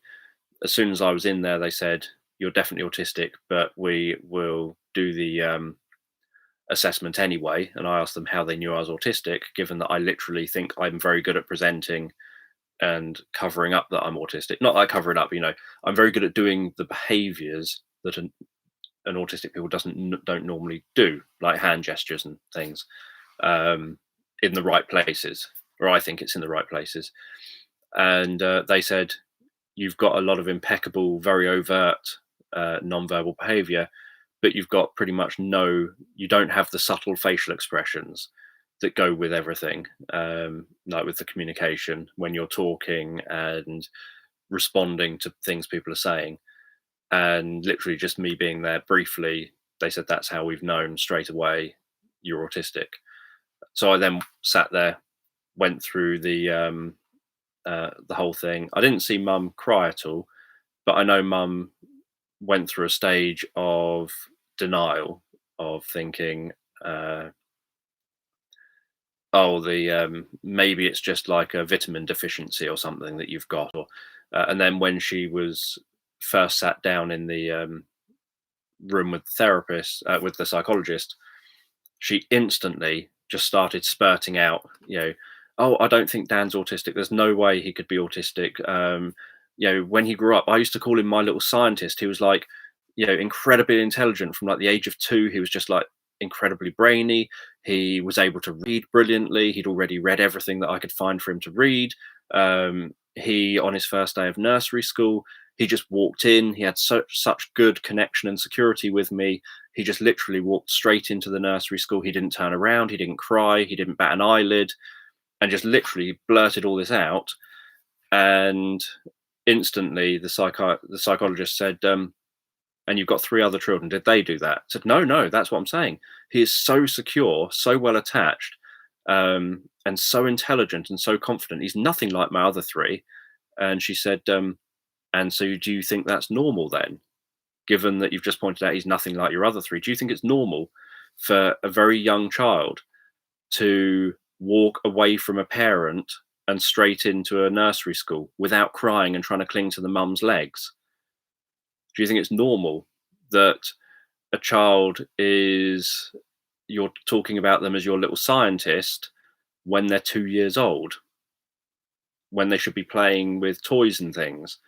And so pointed out that, her preconceived notion of an autistic child, of, say an autistic child who's very, very maybe low intelligence and things like that, meant that that's what she thought. By saying the opposite of that, that's going to evidence that I'm not that sort of a person. Whereas obviously it instantly just made the psychiatrist say, "No, everything you've described to me, that I've not even asked you a question yet, but everything you've just described to me is evidence that he's autistic." There's technically no such thing as high functioning or low functioning. From a professional perspective, you wouldn't use those terms generally. Sometimes you might use them as a way of trying to explain something to someone, but when you're using high functioning and low functioning, they're not part of any of the diagnosing. It's to do with the learning kind of part around it. So learning and IQ that's going with the autism.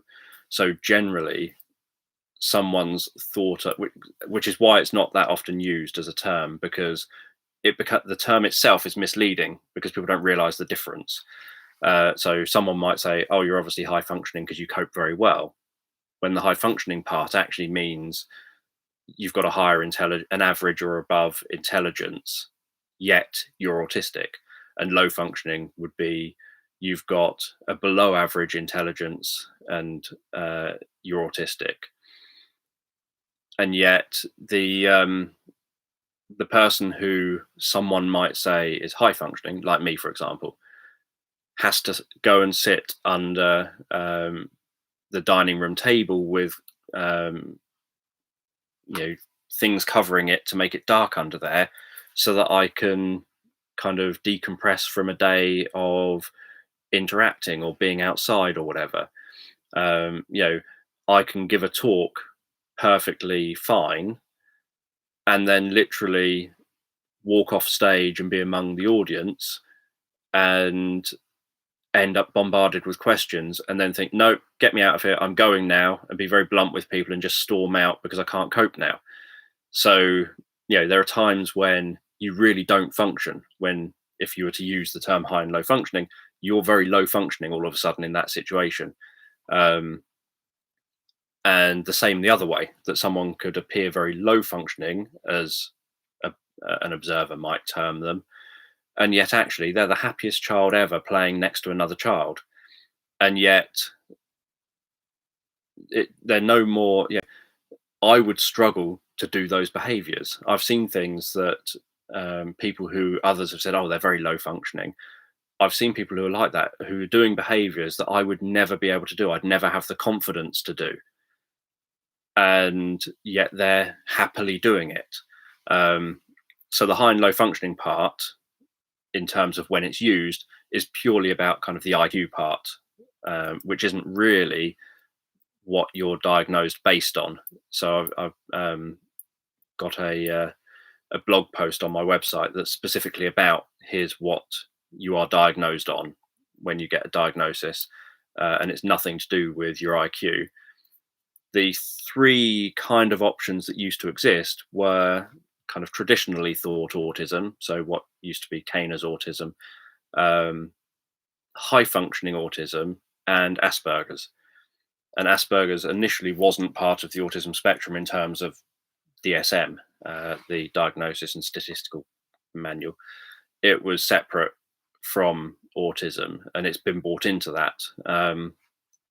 But the difference between whether you would end up diagnosed high functioning or Asperger's was how you started your life. So people who are diagnosed high functioning started their life with low IQ and often things like being nonverbal, having maybe selective mutism, and a delay in speech and language, things like that. That person would then go on to be diagnosed high functioning if currently they're presenting, with average or above average intelligence, average or above average verbal and non-verbal speech and language skills, in terms of like whether you can talk. So I'm not talking about like body languagey knowledge and stuff.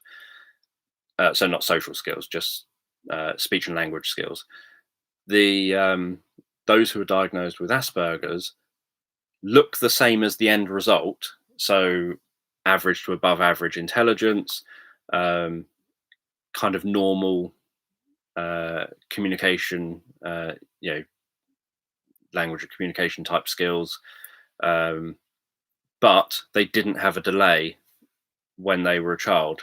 When they're a young child, they normally have had, so the other one is the high functioning. The one that got the high functioning label might have regressed, for example. They might have started developing normally, and then when the brain goes through its pruning stage, it's sort of early toddler pruning stage, and then they might regress. Whereas the child who ends up diagnosed, or the adult who ends up, the person who goes on to be diagnosed as Asperger's, would have had no delays in their development. They would have hit their development milestones, or above, so like with IQ and stuff. and yet they're obviously autistic. So that was the sort of three paths that used to take. So yeah, it's generally runs in families. Um, I would say that my granddad showed significant signs of that. I would say that if he went for an assessment, he probably would have been diagnosed. Um, yeah, Asperger's is what I would technically have been diagnosed with if that term existed. Um, so generally, it's hereditary in terms of it passes through families, and yeah, on my mum's side, um, my dad showed a lot of signs as if he could be as well. Definitely not vaccines. Um, so on my dad's side, my dad definitely, right to the end of his life, showed signs that he, could have been autistic. Um, but he died before I ever talked to him about any of it. Um, but it's also it can be kind of it's genetic, but it can be triggered environmentally as well. So, for example, older mothers seem to have a higher chance of having autistic children. So, my mum was 20 when she had me, so she wasn't an older mother. But older mothers, the assumption is that the kind of chemical makeup could lead potentially to influencing the genetic expression, the epigenetic expression in the womb of in the child in the womb, and that could then lead to turning on that autism gene, so to speak. There's not a single gene, but just sort of trying to keep it simple. Um, so there are environmental things which can uh, trigger it, but it's stuff that happens before the child is actually born, as opposed to stuff that happens after the child is born, because you're born kind of predisposed to this is how you're going to be in your life. Um, so yeah, so it's definitely kind of based on your genes. And for example, so the hereditary thing, it could be that it's like, oh yeah, that family member seems to have it, seems to be autistic, but the two beneath them aren't, but then I am, kind of thing. It could be that it's you've got to have the gene for you to have the genes for you to have been autistic. But yeah, had the term Asperger's existed as a diagnostic term, that's what I would have been diagnosed as. Um, that's what I matched the pattern for, because I didn't have any speech and language delays when I was a baby or a child. I didn't have regressive behaviors. I didn't regress back uh, a bit. So no delays in childhood. As I said, mum called me her little scientist from the age of 2. She was saying, Daniel was like my little scientist. He was so intelligent, so clever, more intelligent than even the adults that would look after him and all the rest of it. Mum had said all of that. Um, so I didn't have any sort of speech and language delays, or IQ delays or anything, like that. I learned and hit my learning milestones. Um, and as I've just mentioned, on the tracks of where you end up, that would have been the track that takes you in the old days. That would be the track that would take you to an Asperger's diagnosis. Um, but as that doesn't exist as a diagnosis, it's just you're either autistic or you're not. Um, I was diagnosed as having autism spectrum disorder, just like anyone else who's got autism would be diagnosed with. Um, so never been re-diagnosed because obviously I've been diagnosed. I don't need a re-diagnosis. Um, but probably I can't think when it came out. I think it was 2014, maybe 2013 that they got rid of the Asperger's diagnosis and just put everything under autism. And they did that because uh, what was happening was that people were slipping through the net. So you would get diagnosed with Asperger's. Um, Professionals would say you're autistic, and Asperger's is a form of autism. But in the written down on paper, while in the DSM-4, I think it was at the time, so up until that one, was autism, one diagnosis, and Asperger's as a separate one. And because it was separate on paper, it meant that some services who said we're a service that you know offers financial support to those diagnosed autistic, those with Asperger's couldn't access it because even though the medical professionals would say they are autistic, but the form they've got is Asperger's, it wasn't on paper as being autism, and so they wouldn't be able to access the support. So there was little loopholes like that that made things very difficult. So they kind of brought it all together under one banner, and just said, "Look, we all know it's autism. We all know that it's just the different way it's progressed. It's exactly the same things in terms of its social communication difficulties. It's you know, it's the sort of sometimes sensitivities to things and sometimes the opposite, sort of lack of sensitivities to things. So often autistic people will have hypersensitivity to certain senses and a lack of sensitivity to other things. So, for example, I've described I find most food incredibly bland, but I like textures. So when I'm eating certain textures, I'm focusing on those textures. And Abby and myself will be out somewhere and she'll go, "Oh, feel this, it's so soft." And I'll feel it and think that's like sandpaper. What are you talking about, soft? So, we both have different views of, so texture for me is a very important thing. Um, I struggle with light. I struggle with certain sounds. So they're things that I end up hypersensitive to. But then there are other things that I'm really not sensitive to. Predominantly, I would say taste. That my sense of taste is terrible. I just literally most things are bland, and I couldn't tell you one thing to another really very easily. So I can kind of subtly tell there's a bit of a difference, but it's like everything is essentially just bland, like slightly flavored water or something. Um,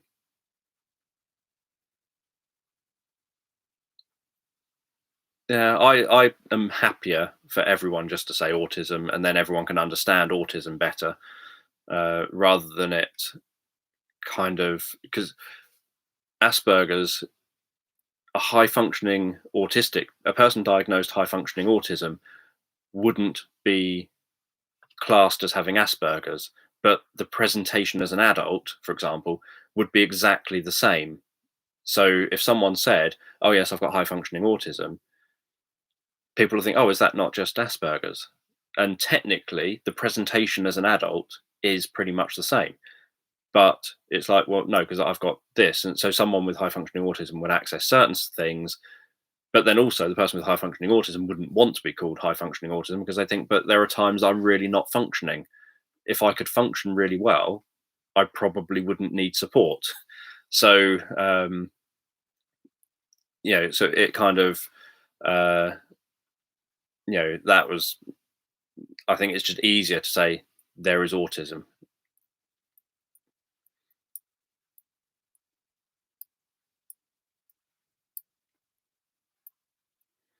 Um, yeah, I didn't think you had suspect. I know there's often talk of cannibalism, or Hannibal, but I didn't think you meant that. Um, mm, so yeah, so things have changed very quickly though, because Asperger's wasn't even used as a diagnostic term until I think 1997, and then it stopped being a diagnostic term in like 2013 or something like that. So it was used for that short period of time. Before that, you're either autistic or not, and then after that, you're autistic or not, And there was that brief period of time, relatively speaking, it's still a number of years, but relatively speaking, um, where for a start, when it came in as a diagnostic term, nobody knew, like teachers and things wouldn't have naturally heard of it, because it takes a while for it to go from being something medical people are using to being something now taught in class, in like meetings that get down to school nurses or whatever, and then gradually working their way down. And obviously, newer trained people would know it because it would start coming up on their courses that they're learning, um, and so it would kind of work its way down.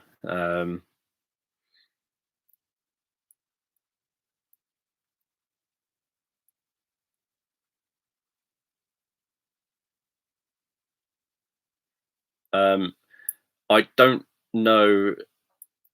I always struggle with things. Yeah, Aspie's obviously shorter and more catchy to say. Um, yeah, I s- I struggle with putting labels to emotions. I generally am a relatively flat, neutral person, and when there's something else I was going to say about emotions in a minute, but that's a reminder to myself, um, because I was going to say it and then I forgot to say it. So I generally have quite flat emotions, but when I do get hit with something, it's either 0 or 100. There's not really an in between. So I'm either okay or angry, or I'm okay or I am um, laughing uncontrollably, perhaps, or I'm okay or I'm bawling my eyes out.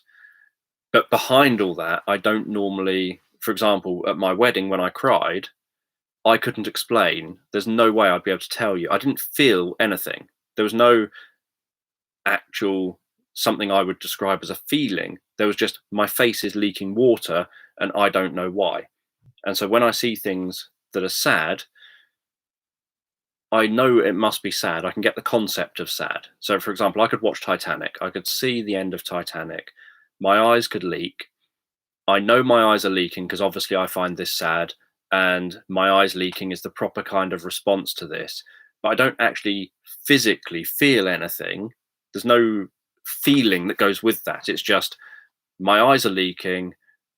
If I could turn the switch off, I would, because it's irritating and it's interrupting me watching this film, because it's like making my eyes sting and this is annoying. So if I could turn this leaking off, I would do it. But I don't know what something like sadness feels like. I don't know how someone would describe sadness, but I don't actually physically feel anything at all. All I physically feel is that there's water running down my face, and it doesn't matter what I do, I can't stop it from running down my face. Um, no, I don't have any ache in my chest. I'd probably think I was having a heart attack if I did. Um, but yeah, so the other thing with um, why did I rewatch that part of Titanic? I have watched the whole of Titanic many times, mainly because it makes my body do a reaction. That's why I used to watch horror films all the time, because it would make my body do a reaction. Because or else you literally go through life with no reaction. If I go on a roller coaster, as I've talked before, my reaction is a deadpan. I'm sat here on a chair and the chair is moving through the sky. That's it.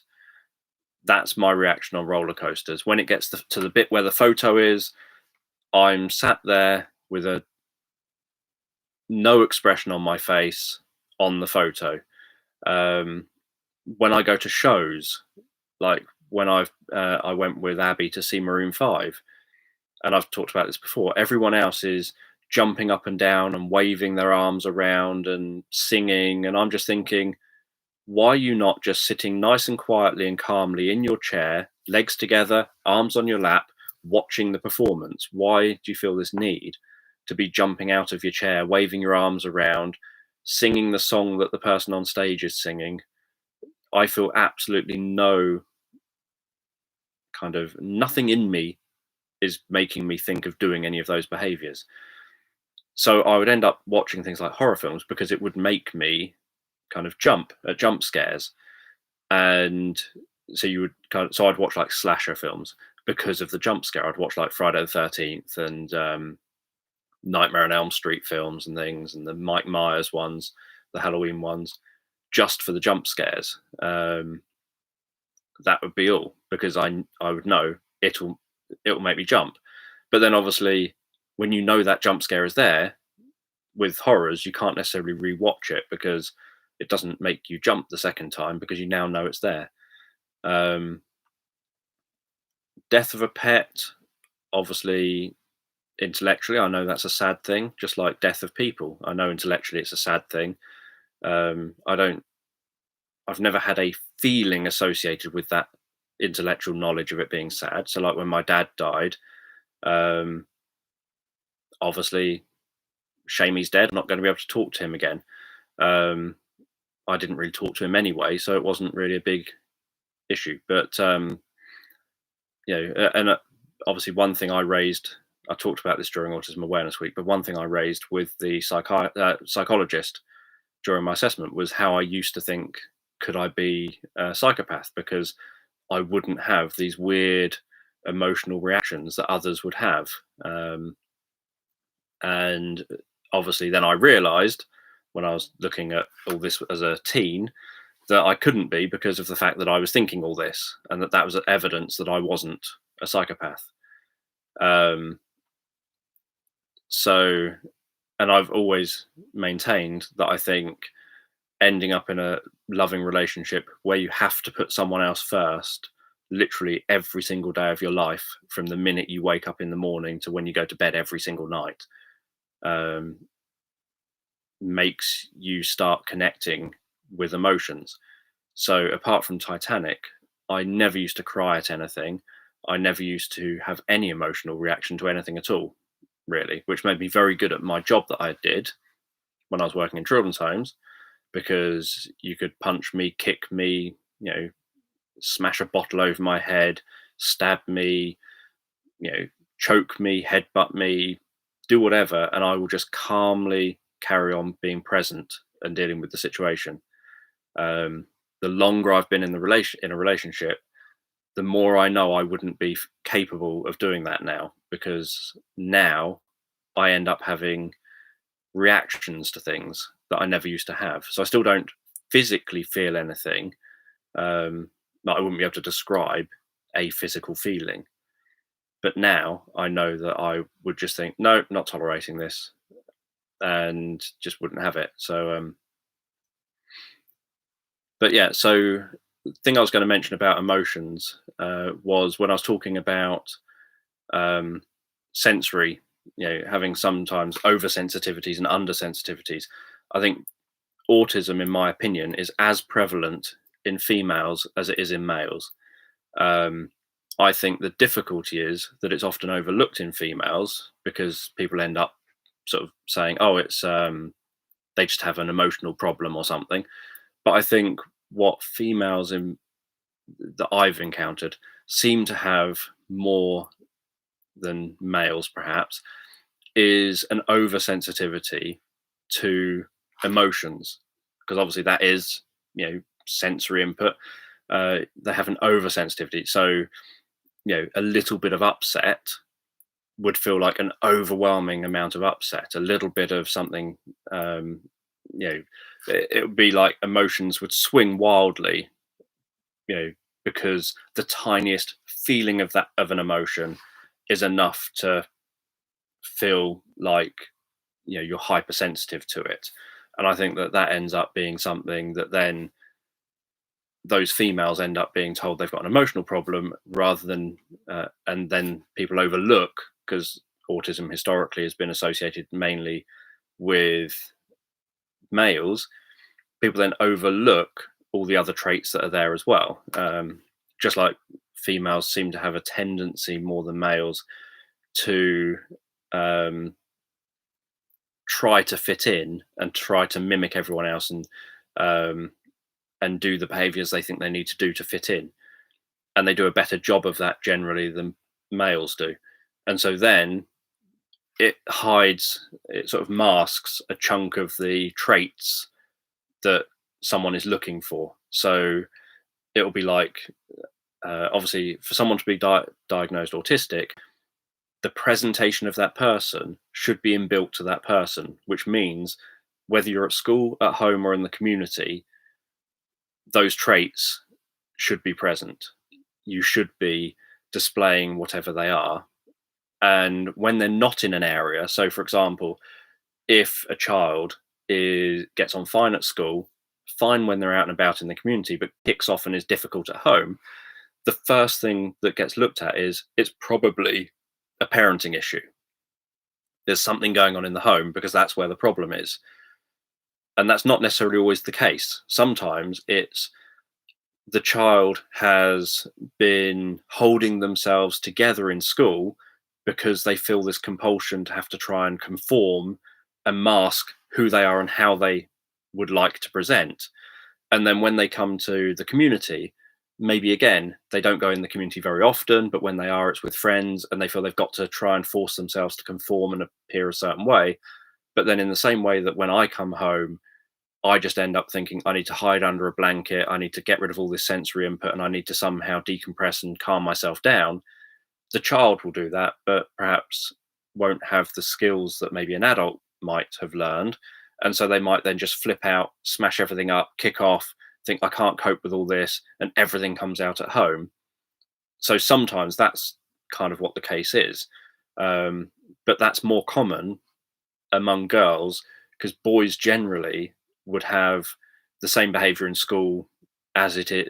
The teachers might handle it better, but it'll be the same behavior in school as it is in the community as it is at home, because it's the person who's got these traits, not something that was specific because of the way they're being treated in the situations. So it might be that, schools are professionals, teachers are professionals. Many teachers have skills about how to how to work with challenging behavior of various kinds. So it would make sense that a child with challenging behavior in school will have the challenging behavior, and the teachers can say, yes, their behavior is challenging, but we manage it and we cope, and it's not that bad here. But they're aware it's still there. It's just that, unlike at home, where the parent hasn't been on lessons to learn how to do anything, whereas a professional perhaps has, they end up having that, the biggest outbursts at home, but at school or whatever, it's more managed, but it's still there. And so with boys, that's more the case of what it normally is.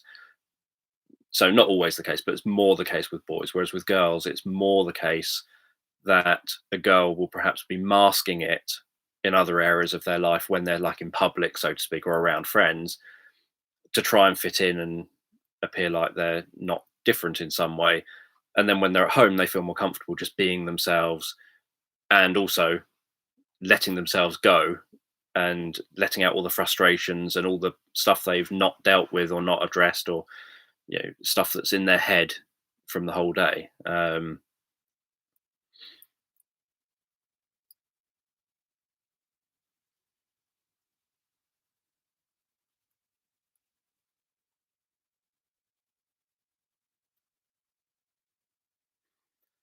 So yeah, but it's obviously the other thing is that obviously it's everyone is different, but definitely I think there's an underdiagnosis of autistic females, because I think that autistic females generally they're not consciously necessarily choosing to mask, but they just find themselves masking more and trying to make themselves fit in more, and um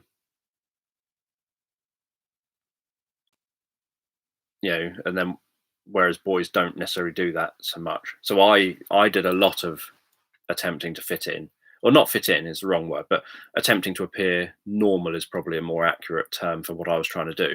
I was never trying to fit in to a group of anyone, but I would do things, as I've talked before about, like um, practicing how to smile in front of a mirror, practicing how to do um, eye contact in the mirror, practicing how to do non-verbal behaviors, how to learning about um, so all from a very scientific kind of point of view of like, right, so people stand this distance away from each other, people have a circle around them of personal space, and so you stand a certain distance away and you keep that distance, because within that distance, unless you're in a relationship with them, you don't go in that distance. And so I was learning these kind of in a scientific way from like, so the book tells me to do A, B, and C in the same way that you'd think, right, I want to learn piano, so I've got to learn A, B, and C, or I want to learn to play pool.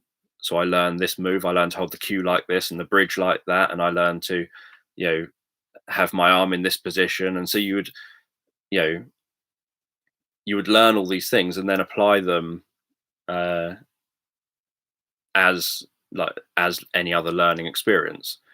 Um, um, no, if I thought that someone was autistic, uh, it wouldn't make any difference. If I thought they're autistic and the issues, one of the things that could help them move forward. So, say they were facing workplace discrimination, and I thought they could be autistic based on what they're telling me. And if they were diagnosed, they might get additional support in their workplaces. Then it would make sense to perhaps raise the question of that. But I would say that that's normally a very rare situation to occur. Normally, a person is a person. It doesn't make any difference, kind of, whether they've got a diagnosis of something or not. Um, Whatever it happens, you get people in who are ADHD, makes no difference. Some diagnosed, some not. You get people in who are perhaps autistic, some diagnosed, some not. Um, it doesn't really make any difference to anything. Um,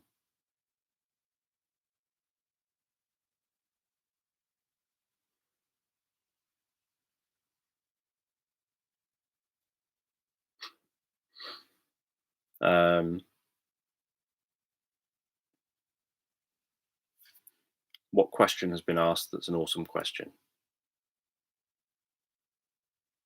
Yes, two autistic people can fall in love with each other.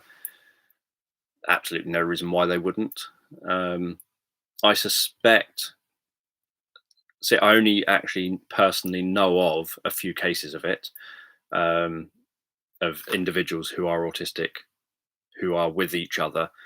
Um, but I suspect that my experiences of those people is probably what it's like for others as well. That there can be positives and negatives.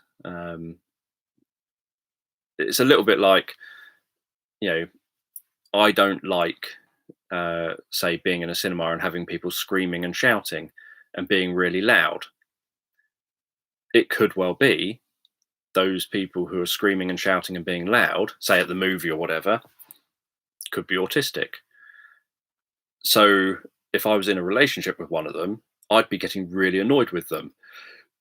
But at the same time, you know, we're both autistic. They might get annoyed with me for similar things. So there can sometimes be traits that you yourself have that in someone else are also things that annoy you.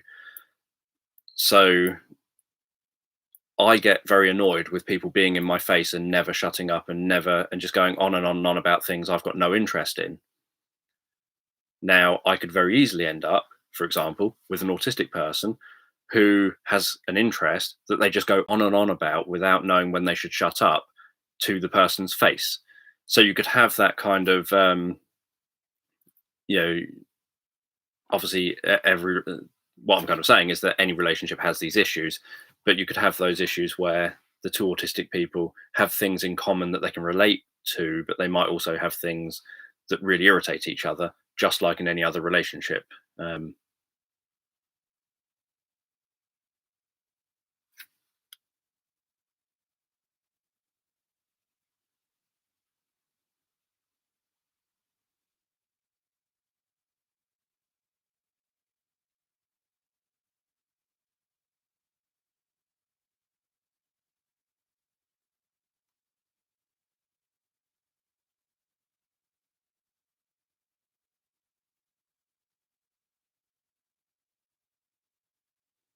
I've always felt out of sync with reality.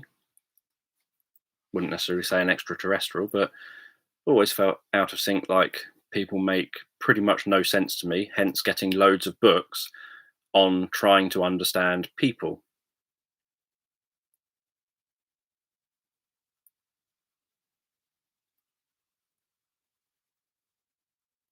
To me, I think that's just being open and honest.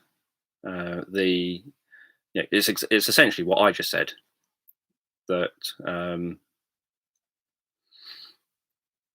people can be annoying. Um,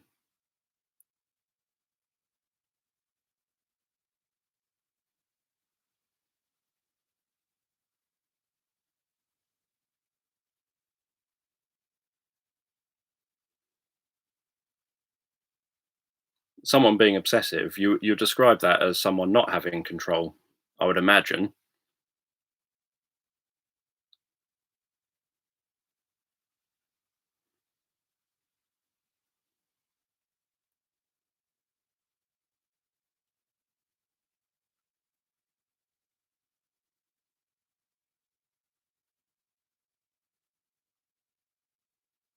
A bit like obsessive compulsive disorder. It's something that you literally have no control over.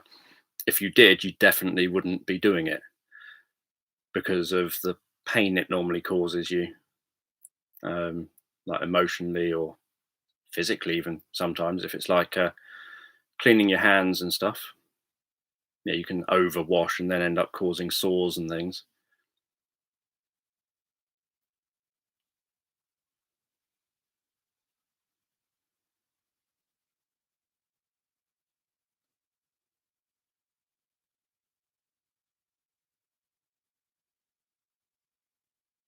And I think, that issue is something that's very difficult for people to talk about.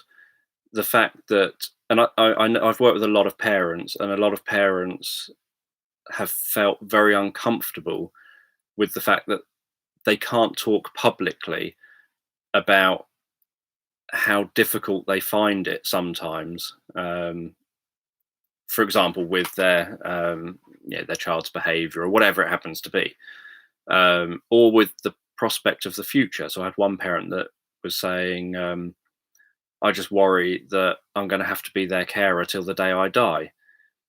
And when I got married and had this child, I naturally thought that, like, 18 years in, they're going to move out, and I'm going to be proud to see them go through their life, get married, go through all these, get their jobs, have their degree, get their job, get married, etc. Um, and now that's not going to be their future, or is very unlikely to be their future. But they were saying that's not going to be their future, and I'm probably going to have to care for them until I'm dead. My husband has already left me because of this, and so I'm on my own with them. And I imagined that I'd be living my life with my husband, kind of 18 years after having a child. Um, and they'd felt that outside of the parenting course that they were on, that they couldn't actually vocalize that to anyone because people would instantly say, "You can't have that kind of opinion about your child," and this, that, and the other. And yet, you know, it's not about what you think, it's about what your actions are. They had no doubt they were literally going to love their child as they always had. They were going to be there for their child as they always had been. They were on a parenting course to try and do their best for their child. They were going to always be there till the day they die, as the parent, that is. Um, None of that was going to change. Their behaviors weren't going to change, but they didn't feel they were allowed to validate the thoughts that they also held aside from the behaviors they carried out. And I think there is a tendency sometimes to feel that you can't talk about how difficult, like I've just said, someone sat next to me screaming through a film, would really irritate me. And if someone said, "Oh, they're autistic, you shouldn't complain," but, well, them being autistic doesn't stop it irritating me. It explains why they're doing it, but it doesn't necessarily stop it irritating me. Just like my behaviour, knowing I'm autistic doesn't stop it irritating someone if I'm kind of in your face talking about hypnosis, for example, all the time, not letting you go. If you walk away, I carry on following you because I haven't finished talking yet. That's could irritate you. If you serve me in a restaurant and I'm telling you that you're annoying me and telling you to shut up and go away, and you take offense to that, you've legitimately taken offense to something. it doesn't, if someone says, "Oh, he's autistic," well, that doesn't change the fact that I have still been offensive as far as that person is concerned. I've just tried to be blunt and clear, but my communication was taken as offensive. So the meaning of it is offensive, whether I like it or not. Because the meaning of any communication obviously is in how it's received, not how it's meant. Um, so I think that whole area sometimes is very difficult for people to talk about and address, and it doesn't, holding certain thoughts about things doesn't detract from your feelings or from your actions. It just, when you can share those, that helps to almost like allow you to be completely yourself, rather than feel like you've always got this part of you have to try and lock down. um, yeah, so that's the part is, um, if someone can understand why you've done a behavior, then it can lead to different outcomes for the person and perhaps for the whole situation. But it doesn't detract from someone saying, "I'm really annoyed when this happens." Um, it's a bit like, I know people who get annoyed with, um, uh, people like my nan, people who've got Alzheimer's, because they'll say the same thing over and over and over and over again. Nan will constantly, um, you'll sort of say, "Oh, hello, Nan," and she, "Oh, hello," and she doesn't really know who you are, but she kind of does good enough at making you not know that but she does. She kind of tries to be vague, like when you bump into someone in the street and you think, "I've no idea who you are, but you seem to know me," and so you just go along with it, and then she'll sort of say, "Oh, so and so was here the other day, and she was telling me how bad it was that I was evacuated during the war. But when I was evacuated, it was the best thing ever. I had so much fun with the Shire horses and with the cat tiddles." And she would just go off on one about it all. And then you just engage with that. And then no sooner have you finished and you had just a moment's silence, and she'll say, "Oh, so and so was here the other day, and she went off on one about," and then she'll say the same thing again. And if you're sat there for hour after hour after hour trying to keep Nan company, obviously some people find that irritating. Think, "No, you've already said that," and they'll snap at her. But then all that does, it doesn't mean that you having those thoughts of, "Oh, here we go again," like the 19th time in the last hour and a half. There's nothing wrong with having those thoughts, but it's what you choose to do. So having those thoughts is fine, and being able to air those thoughts, maybe like when you get home and you talk to your partner or something, is one thing. But in that moment, you just listen and you just acknowledge. And because if you act on those thoughts, that's the big thing, is if you act on those thoughts, kind of, as some people can, like I know some relatives with Nan who've said, "You've already said that. Don't say that anymore. You know, you're repeating yourself again." And then Nan just feels really stupid and feels like something's wrong with her and feels like somehow she's broken and feels really bad for it, and then gets really angry and is crying and is really upset, and you have just caused that by how you have behaved with her. She was happy to tell you the same story as if it's the first time she's ever told you it, even though she told you it 5 minutes ago. It's not causing anyone any harm. Let her keep just telling you the same thing over and over again. It makes no difference. It's your Nan. In my case, it's my Nan. Makes no difference. This is her happy. This is her. She'll go to bed and she'll feel happy when she goes to bed. She'll wake up. She'll feel happy when she wakes up, feeling, even though she won't remember yesterday, she'll feel like she had a good day because she was happy throughout the day. There was no negative emotions there. And, just let the person feel happy and feel, how they need to feel.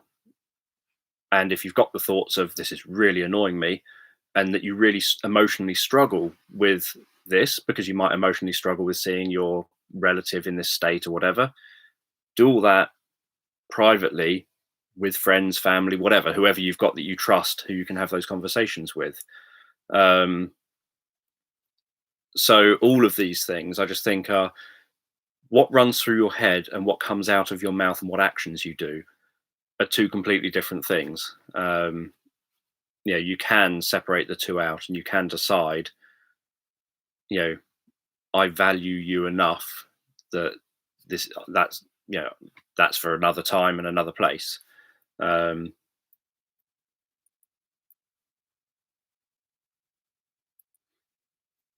yeah, and technically, it's the same if you're a therapist.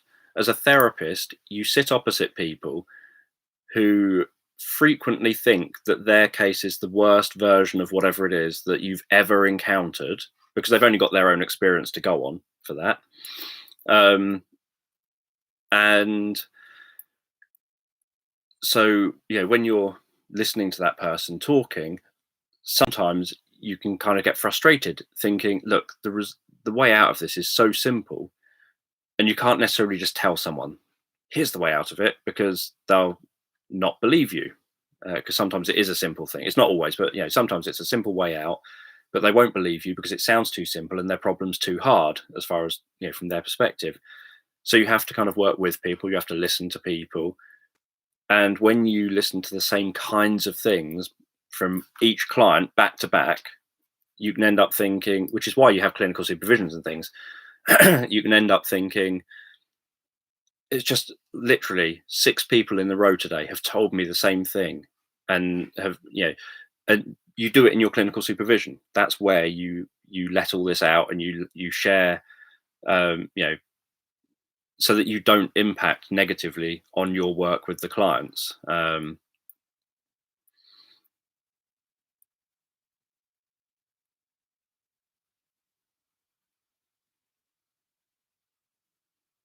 Yeah, I have friends who just say to me, and Abby, who'll just say to me, "You're going on again. You're talking loud again. Uh, you know, I've lost interest in what you're saying." Just to let me know, because I haven't necessarily picked up on the signs, and so I need telling. Um, yeah, exactly. Just join them in the moment, as I described that I did with people with schizophrenia. That when I worked in the homes with people with schizophrenia, I just join in with their version of reality and work from within their reality, rather than say, no, no, it's okay, you're just a bit crazy, as I was taught to do. I was taught to tell people that it's just made up, it's not real, whatever you think you're experiencing, it's just because you've got a mental issue. And that's what I was taught to say. And yeah, volume control is a huge issue for many autistic people, and it does apply to everyone beyond autism and therapy. um, which is why I said earlier that someone coming into therapy and me suspecting they're autistic, that doesn't generally make any issue in relation to therapy, because a person is a person. I always point out the one similarity every human being has is that every single one of us is different. Um, we're all like blades of grass.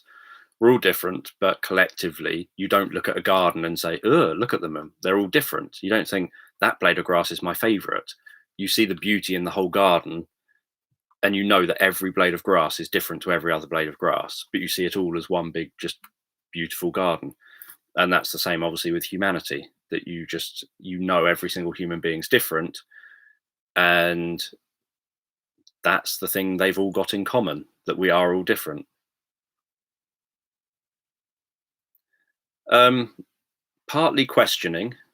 So people who've had neglectful upbringings can end up showing signs similar to autistic people in terms of how they present. The difference is that that's not from birth, um, or it's very unlikely to be from birth. Um, but that's something that they would look at generally to see if that could be the reason. So, so that is something, and that's something that when I was working with families, often referrals would come to me to try and address any issues around parenting and things specifically to make sure that it's definitely not based on perhaps neglectful parenting or anything like that. Um, it was only after that work was done that if the child still had the problems everywhere, then they would end up referred to get an assessment.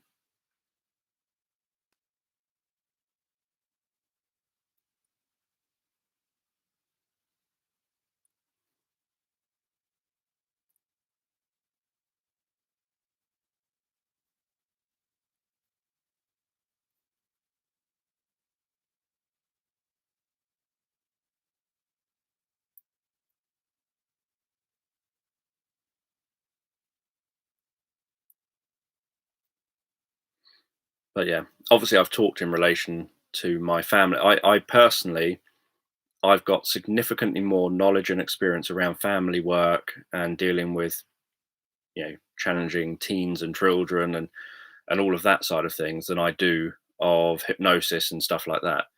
Um, I've worked with thousands of families, which is more than I've worked with um, in relation to individual hypnotic clients, like private hypnotic clients. So all my work has always been hypnotic, regardless. But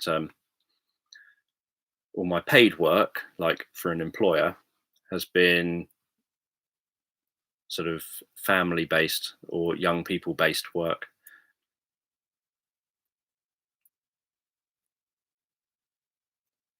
And so there's been lots of work at making teachers do their job better at times. I talked about things like teachers can implement things like double binds to help their students, like the example of the teacher who made things worse um, by telling the child to do his tie and top button up, and the child did his tie up but not his top button, and then the teacher kicked him out, sort of suspended him for it. Um, and yet, as far as I was concerned, he actually did a very good double bind because the teacher and the student could both win. The teacher could win by having the student look neat and presentable. The student could win by not following exactly what he was told to do. But the teacher's view was very rigid, and so a lot of the work I ended up doing, because it was involving multi agency meetings and multi professionals, would be having to go and tell teachers, look, these problems that are occurring, there are simple ways around a lot of these things. It's your actions that are causing these to become blown out of proportion. But some teachers would end up um, kind of having an attitude of, yes, but I'm the teacher, they're the student, they should just do as I say, whether they like it or not. And that would always be a very unhelpful attitude of a teacher. What you want is teachers to have an attitude of progress and how can I help you. In fact, my view is always how can I be helpful? And my view that I think everyone should hold is how can I be helpful? But if you just approach everyone with that kind of mindset of how can I be helpful, then um, you're better able to find solutions to things rather than saying, but they should do as I say because I tell them. Yes, it's also one of the stupidest examples I've shared because it's an example of something that really shouldn't have happened, um, and yet it did because of the teacher's actions. The student had done his tie up, not his top button. The student was happy then to carry on walking into class. He looked neat and tidy. No one could tell. Only he could. He probably would brag about it to his friends or whatever. But because of the teacher seeing him do this, the teacher had a problem with it and kicked him out. And that is what the problem was, not the teacher's actions of do your tie and top button up.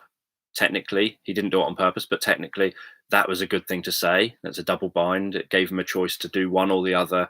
But if he did, or both, and if he did one or the other or both, he was going to look smart and presentable. Um, the kid did as I would expect. and the problem was the adult having their wanting to have their perspective.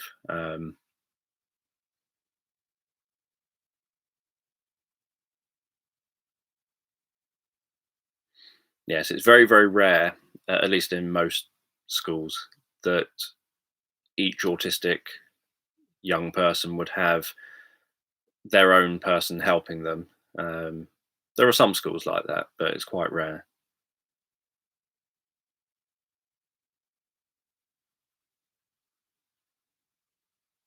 But it's a bit like mistakes that, for example, I would work with parents, and I would try and find out from parents, what kind of things have you tried to help your child to change their behaviours and to do the sort of things that you'd like of them.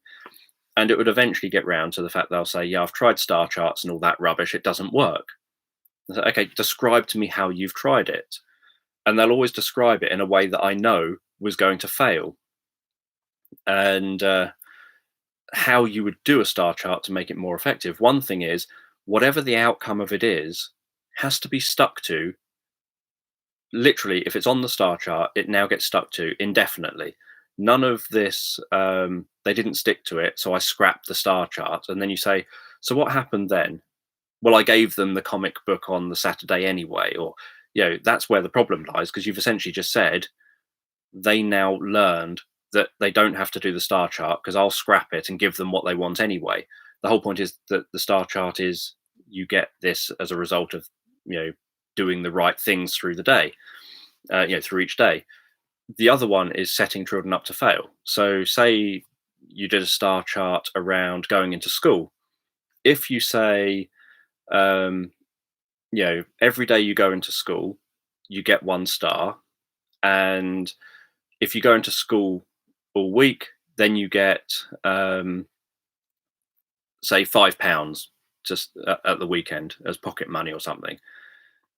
If the child misses school on Monday, they now know they don't get £5 on Saturday. So they don't go into school necessarily Tuesday, Wednesday, Thursday, Friday. And then the parent says, that didn't work. I tried the star chart, it didn't work. Adults should do star charts as well. That's recommended in Julian Kirkman Page's I Don't Drink book. He used a star chart with himself to stop drinking. So what you do instead is you say to the child, you earn £1 for every day you go to school. And that way, if the child fails to go to school on Monday, they've still got an incentive to go to school on Tuesday. If they fail to go to school on Tuesday, they've still got an incentive to go to school on Wednesday. If they fail to go to school on Wednesday, they've still got an incentive to go to school on Thursday. The same on Friday. So you've set it up that they've still, every day, they've still got something that they can achieve if they take action on that day. And then what you do as the parent is you start making sure that in front and around that child, you talk about things that, for example, when I worked in children's homes, if if the teenagers didn't get up for school in the mornings, we took their TV away, because it's like, if you're up all night watching TV and then you're not getting up for school, you're not having your TV. But what we would do is say, when you go to school 3 days in a row, you get your TV back. So we don't do right, you've lost your TV for a week, because what incentive is there to go to school tomorrow or the next day or the next day? You've taken their TV. What are you going to take next? So what you do is you say, when you go to school 3 days in a row, you get your TV back. And then you would start talking about, this is in the days when there was like Friday night and Saturday night programs on that everyone wanted to watch. What you would then do is spend all week talking as staff in front of each other, in front of the kids, about, can't wait for such and such on Saturday night. Really looking forward to watching that. And so you would end up, talking about all these different bits and pieces that the kids want to watch. And so the kids know they're going to have to go to school 3 days in a row to get their TV. So by default, you make the motivation incredibly high that they really want their TV back. Yeah, or their computer games console or whatever it is. They really want it back. And so they end up, even if they don't go to school for a week and they're really strong, and then they don't go to school the second week and they think, I'm not going to give in. Eventually, you don't mind. It's like, well, you just haven't got the TV. I'm still going to do my same behavior of every day, going to wake you up for school, and you're not going to go in. So the 3 days doesn't start for you to start getting your TV back. But what you do is you set it up that the motivation is so great that eventually they think, no, there is no way I'm missing whatever it happens to be. No way I'm missing that. I want my TV back by then. So they now end up going into school because they want their TV back. But one thing, a mistake parents often end up making is that they end up changing their goalposts. So I know parents that will say things like, right, you've lost your TV for a month. And then a week in, it'll be like, look, okay, if you behave and do this, I'll give you your TV back. And all that teaches is mum or dad doesn't stick to what they've said they're going to do because you've already gone back on it. The other one is, people habituate to situations. So I've worked with teenagers who've ended up in young offenders institutes. If they go into a young offenders institute for say 24 to 48 hours, they're absolutely terrified. They absolutely hate being there. All they want is to leave that young offenders institute. They don't want to go back there again. It's the worst experience ever. And so that's what they remember. When teenagers have ended up in young offenders institutes for say a couple of weeks, they absolutely hate being there for the first say 3 or 4 days, and then they start making friends with other kids in there, and then they start getting more comfortable and relaxed. And now it's like, oh, I don't mind going to a young offenders institute because everyone's friendly, I like everyone, I get on with them, I know it's not that bad there. And now it stops being a kind of a deterrent because you've already they've habituated to it, and it's now a good thing. And that goes for punishments. If you say, right, if you carry on doing that tonight, you're grounded, as long as you then stick to that grounding that night, they might moan and whinge and throw things around or whatever. You stick to the grounding for that night, and then tomorrow they go about their normal day. You might ground them again that night as well for something. But if you say, if you carry on doing that, you're grounded for a month, you now have to stick rigidly to this grounding for a whole month. But within a week, this child will have figured out how to occupy themselves and will be far less bothered by the grounding. And you've also lost a big thing that you could use as an incentive, as like a consequence for their actions. So if you back down on it, they know you don't stick to what you say. Whereas if it's one day, you're far more likely to stick to what you say. So the message to the child is what mum says or what dad says is what mum or dad does. And it's about the message, not about the consequence. The consequence is nice and short and sharp. It's not a drawn out thing that they habituate to and it doesn't bother them anymore. So there's all these things that people don't necessarily think about when they say, oh, I've tried grounding before, it doesn't work. I've tried star charts before, it doesn't work. I've tried taking everything away from them before, it doesn't work. If a child has nothing left in their bedroom because the parent has taken it all, and the parent has said you don't get it back ever, pretty much, what has the child got to motivate them to do good? The only thing to occupy themselves is to misbehave. So these are kind of things that I think are really handy to obviously teach to parents, and they're skills that professionals learn, and parents obviously don't get given a handbook necessarily. They don't get told, having a child, here's what professionals would do if they were looking after a child who misbehaved. You also don't know whether your child's going to misbehave, obviously, either. And generally, you want consequences to obviously be specific to whatever so relevant and specific to whatever the thing is they've done. So a teenager comes home and throws up everywhere, they can clean that up. That's the consequence of it. They don't need grounding for going out drinking or anything. They can clean it up, and you can wake them up early in the morning at the normal wake up time, and have them do what they're supposed to do. And if they complain about having a headache and everything, so that's tough. That's kind of what happens when you drink all night.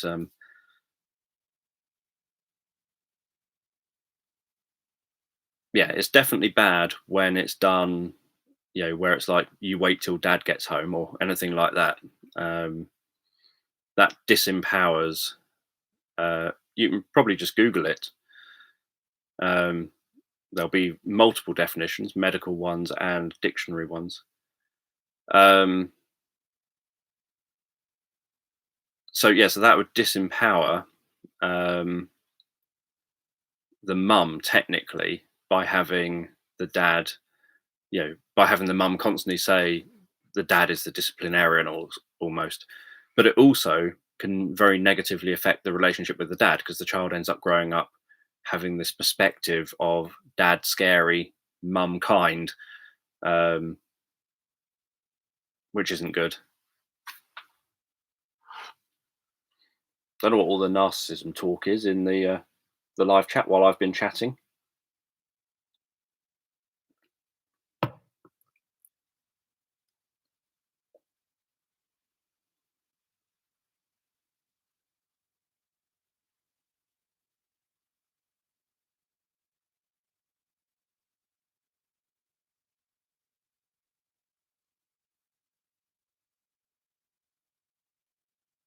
I remember making. No, I would love to have a DSM-5. They're very expensive. I don't have one behind me, or on another shelf for that matter. I don't even have a PO box so that someone can send it to me before that gets suggested. Um, what was I about to say? There was something I was about to say that was relevant to.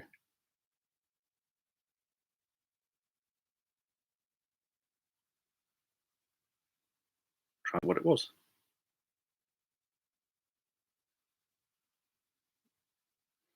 Oh yes, I was going to tell a random anecdote. Um, it was relating to cooking. I think I saw some posts talking about cooking stuff when you're young, and when I was maybe 7 years old, something like that, I thought I'd make mum breakfast in bed. I think it was a Mother's Day or something, and for whatever reason, I obviously cared that day, and so I thought let's make mum egg in an egg cup with soldiers, to dip in the egg. And I had no idea how you make egg in the egg cup, so I got uh, the eggs, put them under the grill because I'd seen we'd cook toast and stuff, so I'd seen cooking toast and what have you often enough, and had cooked toast myself under a grill um, frequently enough. So I thought that's how you cooked things. I'd never paid much attention to anything else, and so I got the eggs and put them on the grill, the sort of the wire rack under the grill, and then just kept turning the eggs. Thinking, how on earth do you tell when an egg in it for egg in the egg cup? How do you tell when it's cooked?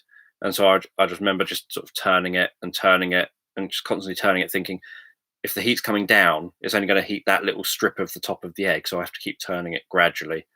I don't think they cooked through fully, but that was my first attempt at trying to make egg in the egg cup with dippy soldiers.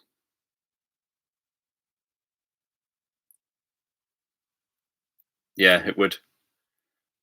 And then you have all the songs based on random anecdotes.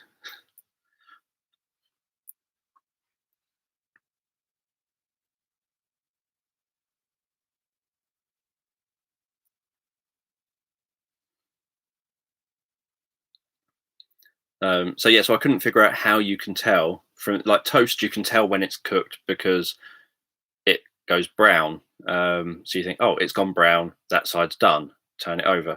Oh, that side's gone brown, like you see it on your plate when it's cooked. So that must be the point it's cooked. Um, so most foods, that's how you can tell. I didn't realize egg in the egg cup was made by putting the eggs into water and boiling them.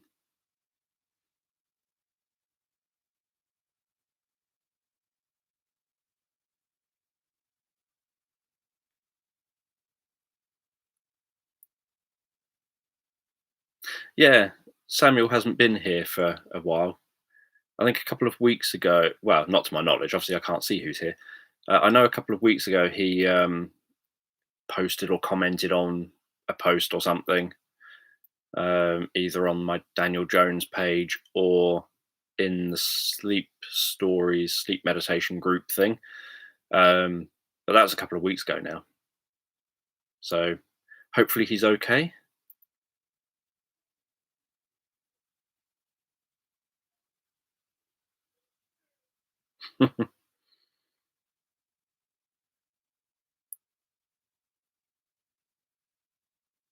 Well, I've got a drum down here.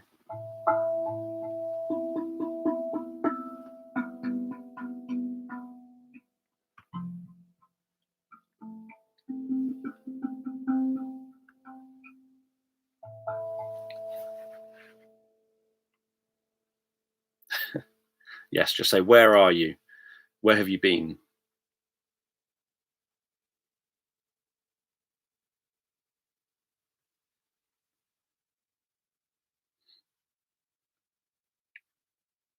Can't believe it's already been nearly 3 hours.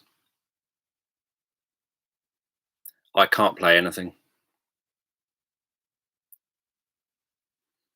The drum that's beside me, because I don't know if you've been around to see it, is a Rav Vast drum.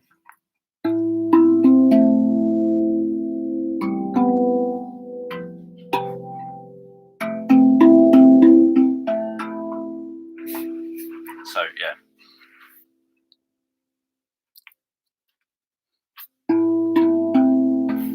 But I can't play it.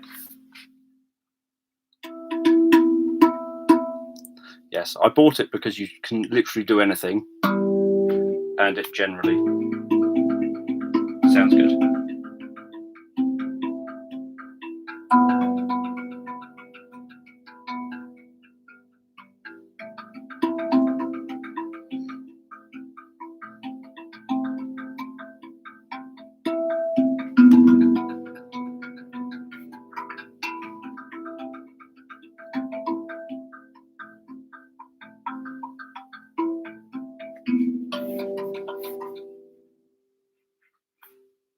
I can't play, but I do like the sound of it.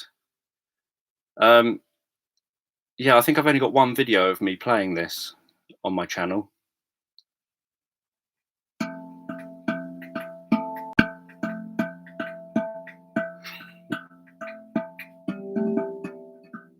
It's a good thing it's one of those things you want to sit out around a campfire with some open tents and some people on logs, and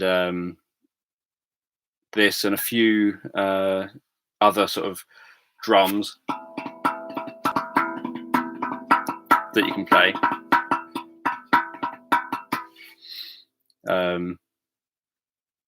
I have one video, I have the unboxing video that has me playing on it.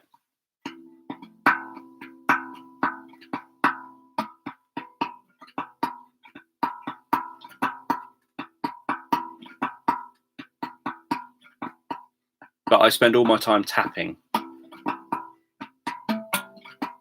So it was worth buying something that I can tap.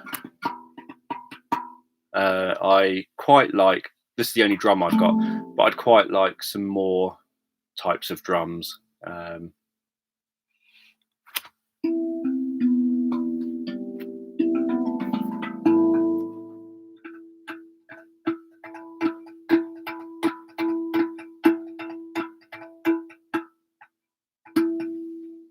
Obviously with it under my fingers, it's difficult not to keep tapping.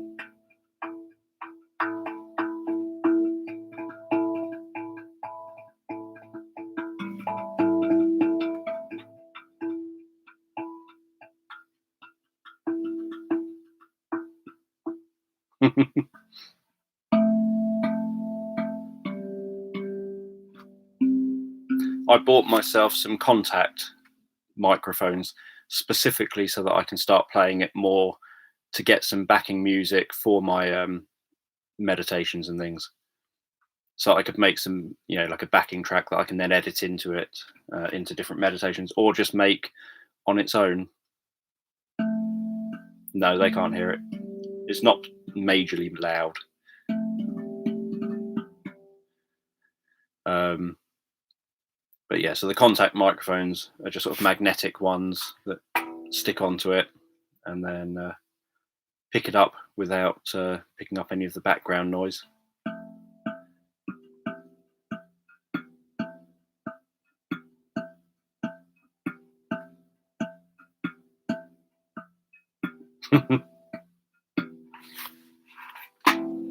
It's a recent invention, this drum.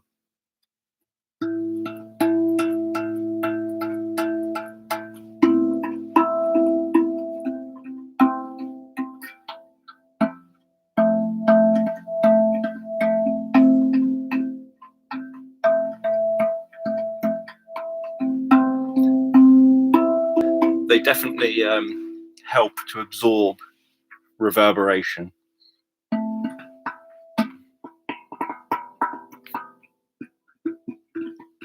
It's reasonably heavy, quite big and quite heavy.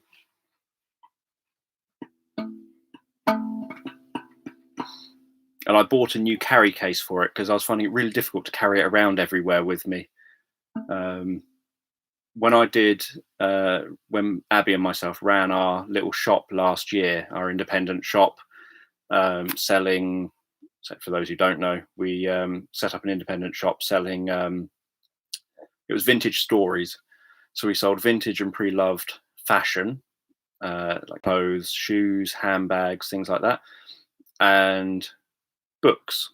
So we sold books by lots of different authors that I know, so signed copies of books by local authors and books by me as well. So I sold my books, and we didn't get a vast number of customers.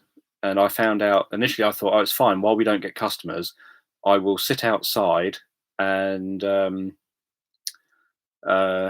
type. It was during the summerish period, so I thought I'll sit outside and I'll just type and write. But I got a crook in my neck from leaning forward and got a really bad neck.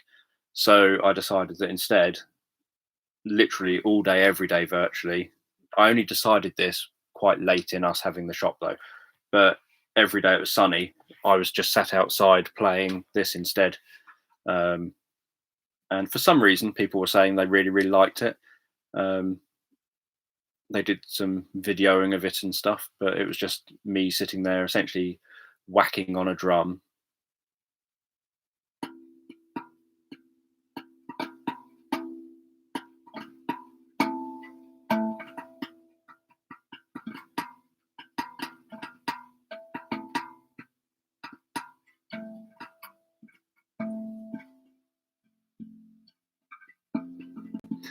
Well, before this, there was normally tongue drums, which were really small things with little tongues cut into them. And normally you'd have the little mallets to use. Or you had handpan drums, which had punched, sort of bashed in, sort of hammered in dents that would be tuned to different notes. And so you'd hit one of the dents and it would make a sound. And I saw someone playing one of those, and I thought, yep, I want one of them. I'm getting one of them. And then I was hunting. I didn't know what it was called at the time, so I was hunting for what it was called. So I'd never seen one, and then suddenly I saw a person in the street playing one. So I hunted, trying to figure out what it was. I tried using it was a steel drum. It was one that you sort of hit with your hands, and I was just typing different things in. Then I discovered some videos of one, and after watching, I don't know, maybe 50 or 100 YouTube videos of different people playing different drums to try and figure out what type there are and all the rest of it, to find like what type sounds like what I would like most, I suddenly found a video about a Rav Vast drum, which is obviously what this is. And someone was playing one, and I instantly thought, no, that's the sound I want. That's the drum I want. And there's a few different scalings of them. So I then had to try and figure out what scaling I wanted. And it was like, oh, I quite like the deep notes. So I want deep notes because I like the resonance of deep notes. But then I thought, but I also like the higher notes, and so I was trying to get the right scaling. And then you've got like, some are more kind of happy sounding drums, and some are more esoteric sounding drums, and all different kinds of scales. So I could easily see myself as some kind of a hippie, non-drug taking hippie, mind altering hippie, but mind altering without the drugs.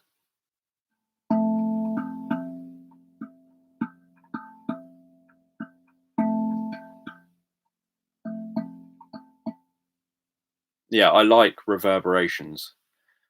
I like kind of deep notes and deep sounds kind of passing through me. And that's why, for example, I like Paul McKenna's self-hypnosis tracks, because I like his voice when he does his deep kind of now, and he kind of, you got headphones in, and so you can get the bass of it, and I like that. I find that kind of really deepens my experience or absorption on what's going on.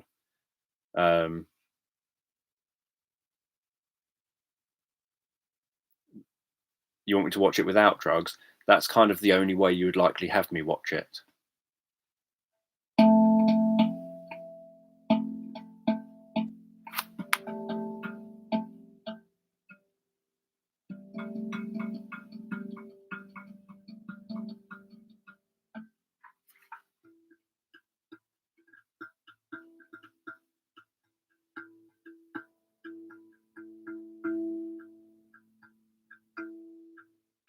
My assumption is if it's anything like the trailer, I'll probably find it amusing.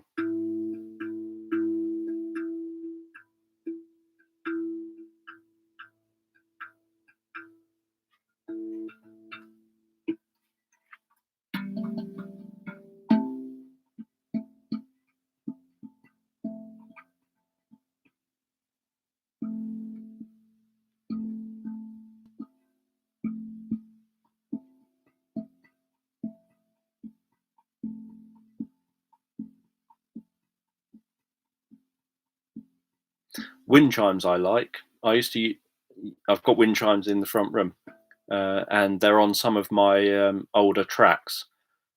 I recorded the sound of me kind of jingling the wind chimes, so that I had that wind chime sound to use in my tracks.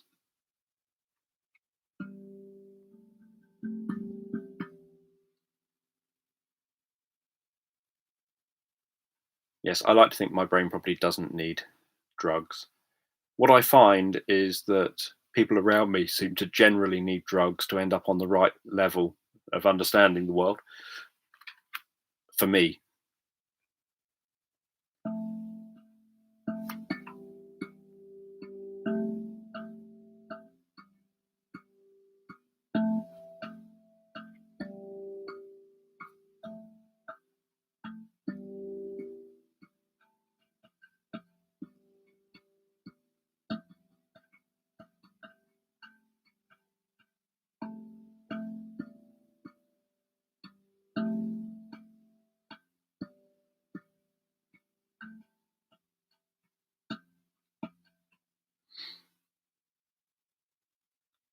And obviously, this morning, my latest track went live, which was the one done on my new microphone. It's got about 50% fewer views than the next least popular video for this point in time on my channel, not including live videos, obviously.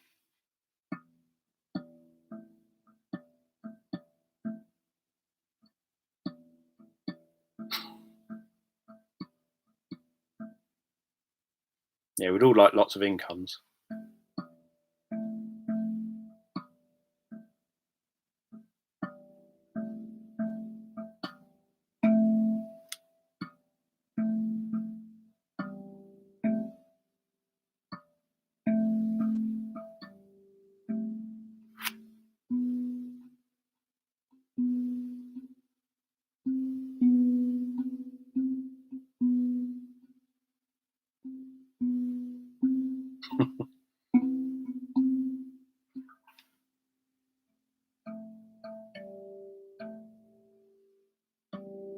Um, no, I wouldn't say it was fun.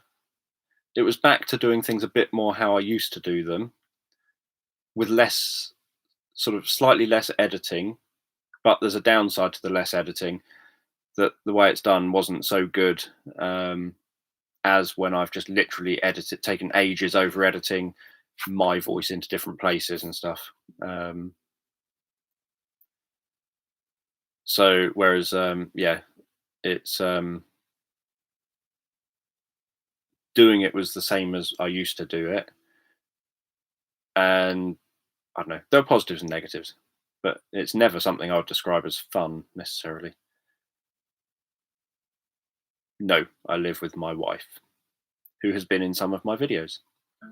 I think people would like her to make a few more appearances at some point.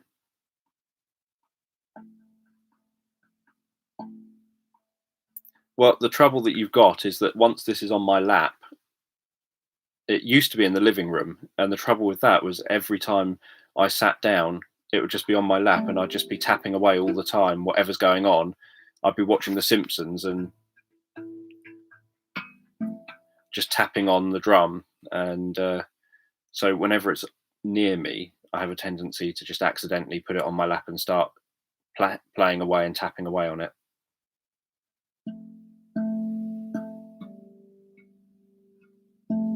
And I do what feels natural rhythm wise to me. So it's nearly always something slower and calmer. And that was another reason for getting this. Because this has tongues, so cut in bits, it means that the notes go on and on.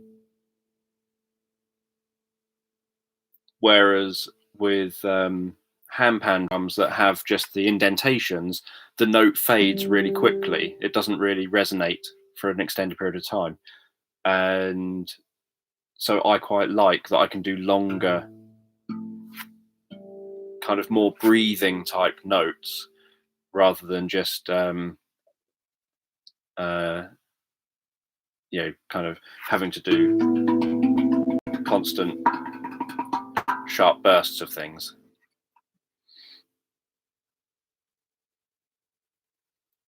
Other work than making great content: books, e-courses, obviously many of my sleep meditations are available on other places. Um, Obviously videos. Um, all sorts. Generally digital nowadays. So things like books and e-courses and things like YouTube and audio content.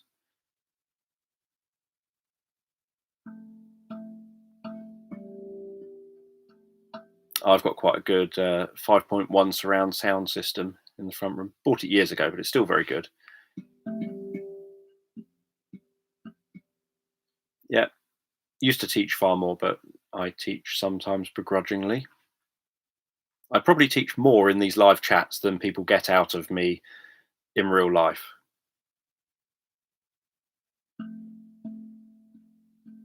Yeah, but then I might not look up and I might not see conversation because I just get, if I play this, I get so drawn into it that I lose track of all time.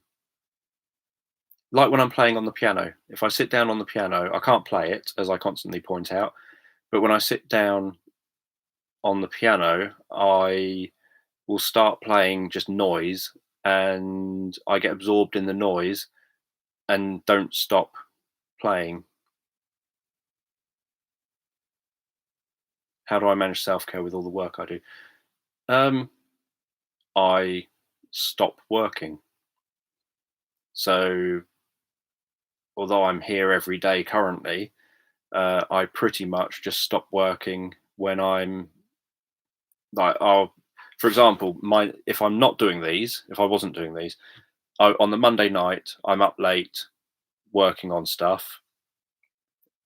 On the Now it's the Wednesday, but it used to be like on the Tuesday, a story will go live. That means that normally I know I'm going to be up late on Monday. I know that means that Tuesday I could end up really tired or unproductive. So I waste Monday by doing all my work. So I would do that week's that week's sleep story. Monday I'll do all the editing. Monday night I'll do the uh, live stream. Tuesday I will have uploaded that week's video by then. So Tuesday I then won't do anything at all other than respond to messages or whatever.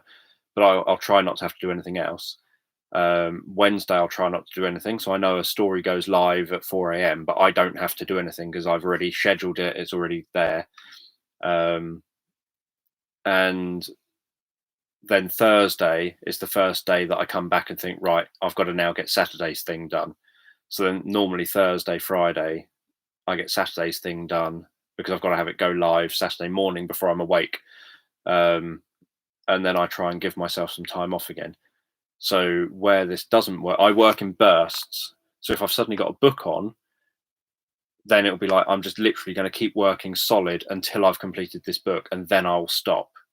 And then I'll try not to start the next thing for quite a while, because or else, even if I'd like to just get it all out of the way quick, I just think, no, that'll be too much work. I'll overdo it. So all these live streams, which on Tuesday were at the 50th one, they kind of take up extra time and make me be constantly doing stuff that I normally wouldn't do. I have a reason for not using Super Chat. Obviously, YouTube spends all its time telling me, use Super Chat. So for those who don't know what Super Chat is, 'cause I don't know who does and who doesn't, Super Chat is where you can give me money. And I say thank you. And if there's a question, I read out the question. My reason for not doing it is, I don't know, I have this weird notion that it's not fair, that it's kind of, I know there's not many people in this chat anyway, but it makes me feel like, so that person can afford to donate something via Super Chat. So I read out their comment because they've paid me to read out their comment, essentially, or respond to their comment. Whereas someone else could be thinking, oh, I'd love it if Dan would ever read my comment and respond to my comment. But he's always so busy responding to the comments that people are paying for him to respond to. And I can't afford to be paying money just for Dan to read my comment. And so for me, that's what it is. It's that I just feel, out of fairness, I would rather read or miss comments, like because the chat's scrolling and I'm trying not to touch the chat. I'd rather read or miss comments just because that's naturally the way it is, than read comments because some people can afford to pay for me to read their comments, and then miss other comments because those people couldn't afford to pay me for the comments. I'd just rather have a fair, and the same with the sleep meditation creation things that I do on Monday night.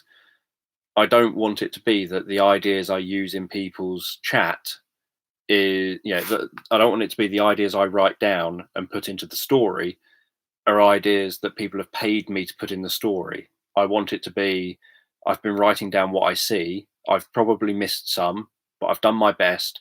And then I'll do my best to try and implement what I've seen fairly, even if, I can't always do that. I just feel that that's a fairer way of doing it. So for me, it's purely, I go against the idea of it because of the fact that I want fairness in the live chat. I want it to be, everyone has an equal chance of me missing their comment, and everyone has an equal chance of me reading their comment. Everyone has an equal chance of me responding to their comment or not responding to it. And when it comes to suggestions for story ideas, everyone has an equal chance of me reading their story idea or not reading. Including their story idea or not including it as the story pans out. So that's why I do that, because I just feel YouTube keeps saying, you should really implement, because I've got the option to turn it on my channel. You should really do this. YouTubers of your size, this is complete rubbish because YouTubers of my size get far more people in their live chats than I get. But they'll say YouTubers of your size make on average $100 an hour in the live chat. I don't want to make $100 an hour out of you lot in the live chat, out of those of you who give me money in the live chat, because that's not why I'm here doing the live chat. If I was doing the live chat for the income, I wouldn't be doing the live chat, because it doesn't make me the income. So yeah, so it's most YouTubers you'll see will use things like the super chat, but that's my personal reasons. So I've nothing against people who do it. People like Johnny May, who I strongly recommend you check his channel out and his live streams. Check his old live streams out. If you haven't checked out Johnny May, check out his channel, check out his old live streams. And I've no problem with him doing the sort of super chat thing, or any problem with anyone doing it. But if you see his streams, they're just brilliant. He's on piano. People suggest what songs they want him to play. He then turns on a YouTube video for the song, listens to it for a minute, and then plays his piano version of it.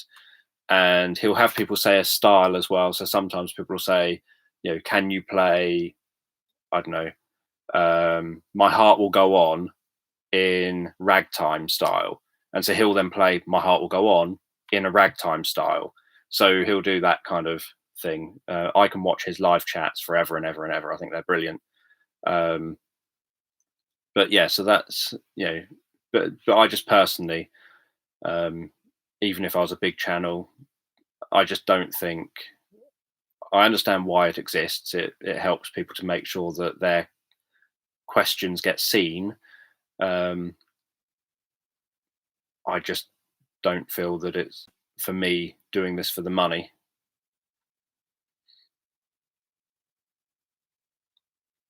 So that's why it's not there. But I do have plenty of stuff out there for people to support me financially if they choose to. One thing obviously being that just watching my videos helps. Another thing, and I will go in a minute because it's been over 3 hours. It's gone very quickly for me tonight. Another thing is that obviously I've got all of my, or 112 of my sleep stories on Spotify, SoundCloud, Amazon MP3, Apple Music, all these other places. I've got my podcast, my Sleep Stories podcast, that has like 180 or whatever of the sleep stories on it. So I've got all of this already. Ways I've got my books, like loads of books out there of mine. So I've got lots of places that people can support my work, and my e-courses and everything. So I've got lots of places people can support my work that, although I think it's very kind when people offer, like in the live chats, it's not a necessary thing. I'm not here to do this for the money, this sort of bit of it. So, and hopefully, I can't remember who it was, said they were watching Evelyn tonight, but I hope they watched it and enjoyed it. Who said they were watching Evelyn? Have they watched it yet? I can't remember now. I remember seeing the comment. So thank you all for joining me. As usual, feel free to give thumbs up, etc. And subscribe if you're not already subscribed. And I will be back tomorrow. Oh, you're watching it tonight instead. Yes, so I'll be back tomorrow. Same time, same place, 7:30 UK time. And I don't know, one day I might put this on the end of the electronic piano and tap away at that. That'll drive everyone crazy. Dan on a piano. So yeah, so back again tomorrow, and then Monday night at 10 p.m. is the sleep meditation creation session. So I will see you tomorrow. Just reading Michelle's last comment. Get a GoFundMe account if you don't want a PO box. Well, I already have the my podcast for anyone who kind of wants to use that. But maybe I'll think about one of those sort of things one day. So anyway, I will see you later. Thanks for being here. Goodbye.